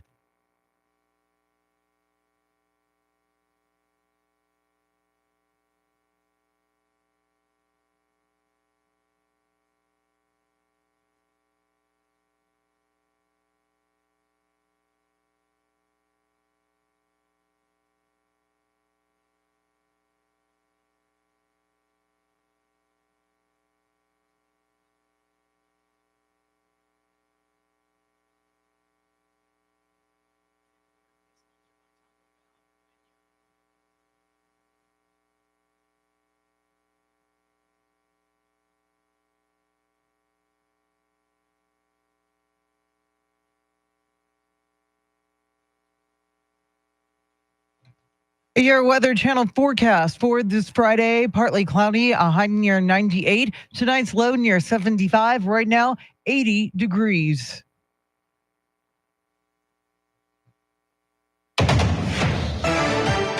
While speaking in Washington at a gathering promoting the fight against anti-Semitism in the U.S., former President Trump told attendees that if he loses in November, the Harris-Walz administration will be the end of Israel. If we don't win this election, Israel, in my opinion, within a period of 2 to 3 years, will cease to exist. It's going to be wiped out. Trump claimed that he had been the best president by far for Israel, but a new poll shows him still below 40% among Jewish voters. Meantime, VP Kamala Harris joined Oprah Winfrey in the Unite for America 2024 live stream, saying her campaign is for the American people. This movement that is about reminding each other that we have so much more in common than what separates us is so critically important. And this is about the strength of who we are as Americans. And Harris's husband will be in Texas next week to campaign and fundraise. Second Gentleman Doug Emhoff is scheduled to be in San Antonio on Monday for a Get Out the Vote rally alongside Mayor Ron Nierenberg and the Castro twins, Representative Joaquin and former Mayor Julian. On Tuesday, Emhoff will continue to campaign in Houston and Austin, but venues have not been revealed. Nevertheless, Republicans say they're delighted to see him wasting time campaigning in Texas. Eric Lycum, News Radio 1200 WOAI. A grant from the Department of Justice will help San Antonio fund the hiring of 50 new police officers next year. The city received the grant of more than $6 million in time for it to be included in the city council's budget vote yesterday. And a new contract with the firefighters union now has the approval of city council. It's the first time in 15 years the city and the San Antonio Professional Firefighters Association have worked out a deal. It takes effect October 1st and includes raises of more than 21% over the next 3 years. Water issues in Texas have the state ag commissioner sounding the alarm. Sid Miller says we got to do something soon. One of the worst areas is the Rio Grande Valley, where two of the largest lakes are at drought levels. Like Amistad, like Falcon, they're at 27% capacity and 12%. Basically, they're mud holes. Those cities down there get their water through irrigation. Those canals lose 40% of it. And the city loses 30. We're losing 70% of the water in the Rio Grande Valley, South Texas. So that won't work. Miller says better use of runoff water and desalinization plants are two ideas he thinks we should better use. A judge in Texas is allowing the state fair to ban guns. He shot down a request by the attorney general to allow visitors to pack heat, which opponents say was the right move. The state fair had some incidents where people had been harmed, and it's extremely important to make smart public safety decisions about the presence of firearms. Nicole Golden with the group Texas Gun Sense says the gun ban is not out of the ordinary. It follows similar decisions by stock shows and rodeos in Houston and San Antonio. The judge ruled that the organization is a private nonprofit, not a government entity, and can make their own decisions on firearms. The ruling gives the AG's office only days to appeal. The fair opens 1 week from today. It is 8:37. Traffic and weather together in a minute. But first, a check of your money and the world of business. Ed Corey is live at the Bloomberg News Desk.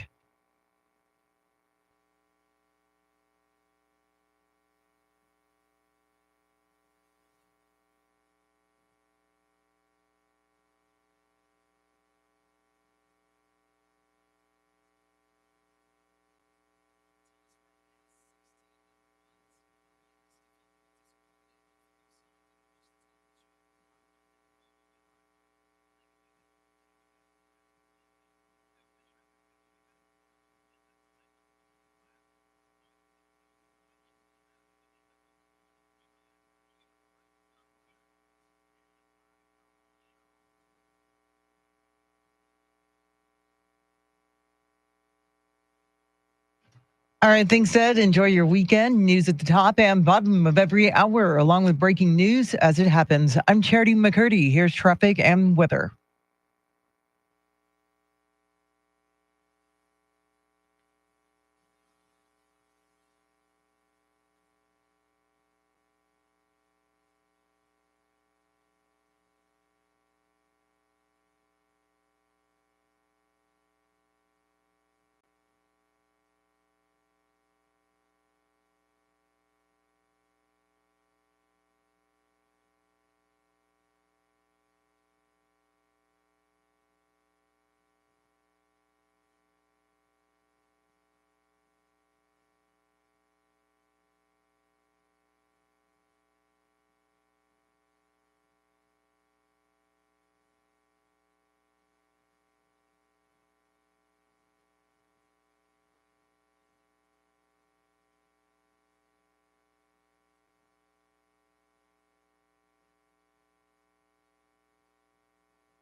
We will wake you up in 10 days. That's so sad. I know. Thanks for bringing me down, Really? EJ and Andrew. San Antonio's first news. We are the playlist today is the changing of the seasons. That is Green Day. Randy Beamer, are you a Green Day fan? Yes. All right, just checking.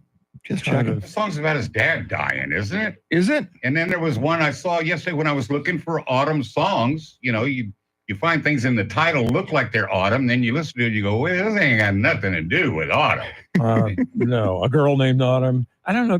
Or the sweater one, the Taylor Swift sweater one. Well, every song of hers. Excuse me? You know. I don't remember. Now I got to ask, that one. is there a Taylor Swift autumn song, Charity? I think Cardigan. Is that what you're Yeah, referring that's to? what I mean. Oh, You know, okay, you see right. Cardigan, you think, and then you listen to it, and it's, well, what all her songs are about, a breakup. What do you think the Travis Kelce song's going to be? I don't know, and I don't care. Well, sorry. Charity tells us, and she is a Swiftie, that they will get married. This is the real deal. Well, that's what I mean. The song could be so different because then she's going to be, you know, about the marriage, about the ring, about the engagement. So what's your title for the next Taylor Swift, Kelce song? I do. Travis. I That's do. His brother. I'm sorry. What is it? I said the tush push. Oh. That's his brother. No, Ew. she's already written songs about him, by the way. There's one called So High School. The Alchemy, Karma is believed to be about their relationship, just so you know. Oh, I didn't know. So High School. Yeah. Did you know, speaking of which, we were talking before, and I hope you don't mind getting back to this, but as an investigative journalist, we were talking about speeding, and I just found out that if it wasn't for speeding, Chris Duell might not be married today. True. I've told the story a few times. I was teaching have comedy never heard defensive this. driving, and a beautiful blonde sat in the front row, and I was smitten, liked her a lot. And I had her driver's license information. Oh, and I know this sounds like I'm a stalker and a creep. Yes. Yeah, but And could have been fired for it. I sent her a card after 2 nights of defensive driving. I said, hey, I really enjoyed meeting you. Would you like to go out sometime? And she said yes. And we've been going out. We've been together ever since. December 15th, 1993. And so how fast was your wife? I mean, why was she in comedy defensive driving Oh, okay. school? Thank you for the clarification. She there. was. I'm sorry. Oh, thank you. Yeah, that could have been a whole different question. She was speeding from Houston to San Antonio. She was coming back to San Antonio from Houston. Got popped in Sealy, Texas. for speeding. I forget. 170 miles an hour or something like that. Yeah. And she obviously had another speeding ticket because if you get one, is it two, then you really have to go to. That's a good. I never connected those dots. I didn't think about that. And your opening line when you actually went out with her.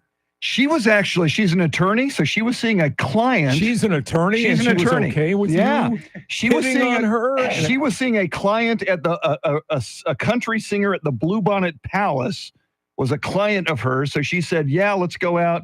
I need to see a client at the Bluebonnet Palace who was on stage singing." Oh, so it was kind of a quasi. It was like, I got to go work. I'll bring this comedian with me, and we'll see how it goes. And did she mind then that you kept teaching comedy defensive driving after that? She probably told me to back off the one-liners after a while. Yeah, don't do your act here with me in the car. Was she the first and only one that you hit on from your driving? She is, and I'm not just saying that because she's listening. I did not send any cards or hit on any other students. I was not a serial stalker. See, I hope you don't mind. These are the hard questions that people want to know. Yeah. Charity is shaking her head like, oh my God, I hope he doesn't tell the truth. I'm just hoping Chris returns this line of interrogation. I want to know more about Beamer. I'm out of time. We're going to see my son. We're going to grill Beamer one of these days. No, nobody cares. You've certainly been to Baton Rouge on a Saturday night before. I have. Death Valley. Crazy. It's crazy. Crazy. And do you know their odd, their strange, how do I say this? Cheer?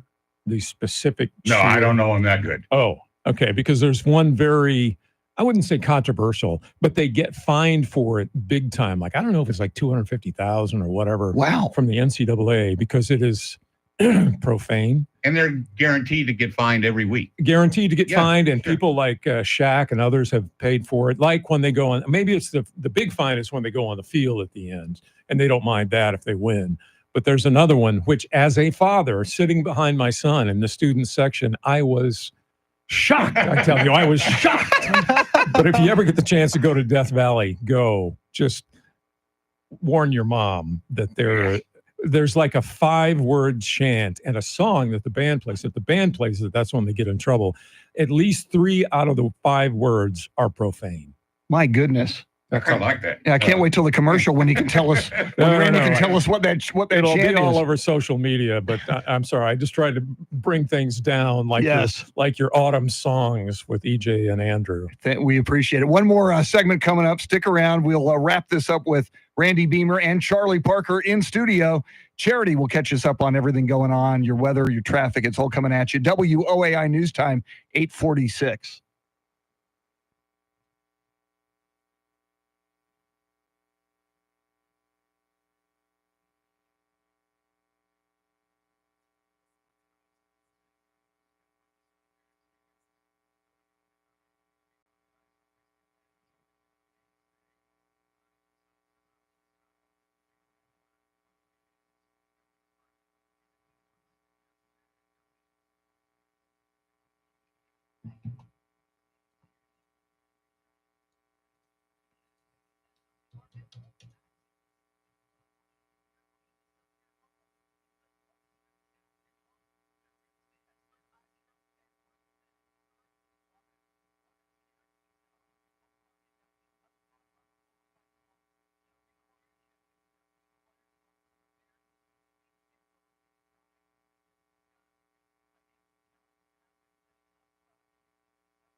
Charlie introduces your weekend earworm coming up. First, Charity, what stories are you following?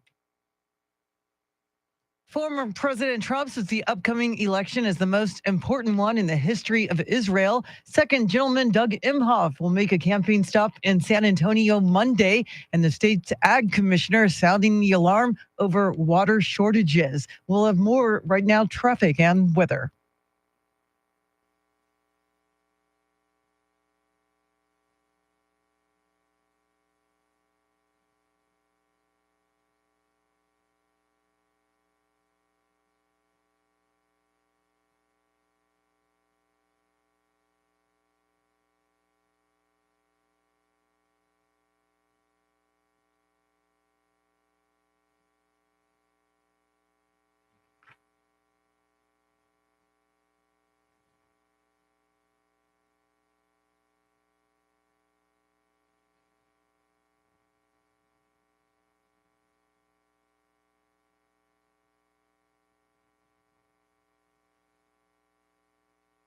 Mostly sunny all weekend long, upper 90s today, mid 90s tomorrow, and the first day of fall on Sunday. 78 in Lytle, 78 in Pipe Creek, 80 in San Antonio. WOAI News Time, 8:52. San Antonio's first news before Charlie introduces a very appropriate weekend earworm. We bid farewell to Randy Beamer, and I hope you drive safely the 8 hours into Baton Rouge. Baton Rouge headed to LSU. One more thing I wanted to mention, the San Antonio Society of Professional Journalists next Saturday is holding the Gridiron Show. It's a fundraiser to raise money for young journalists. Go online, get a ticket. It's downtown at UTSA, and it's usually hilarious or mostly hilarious, but it's for a great cause. So if you don't mind comedy that is not at all up to Chris Duell standards, go to the Gridiron Show next Saturday. Thank you. Randy Beamer, drive safely, sir. Thanks for coming in. All right, let's hit that earworm. Charlie Parker's got it. Singer-songwriter J.D. Souther died Tuesday at the age of 78. Here's today's weekend earworm from J.D. You're Only Lonely.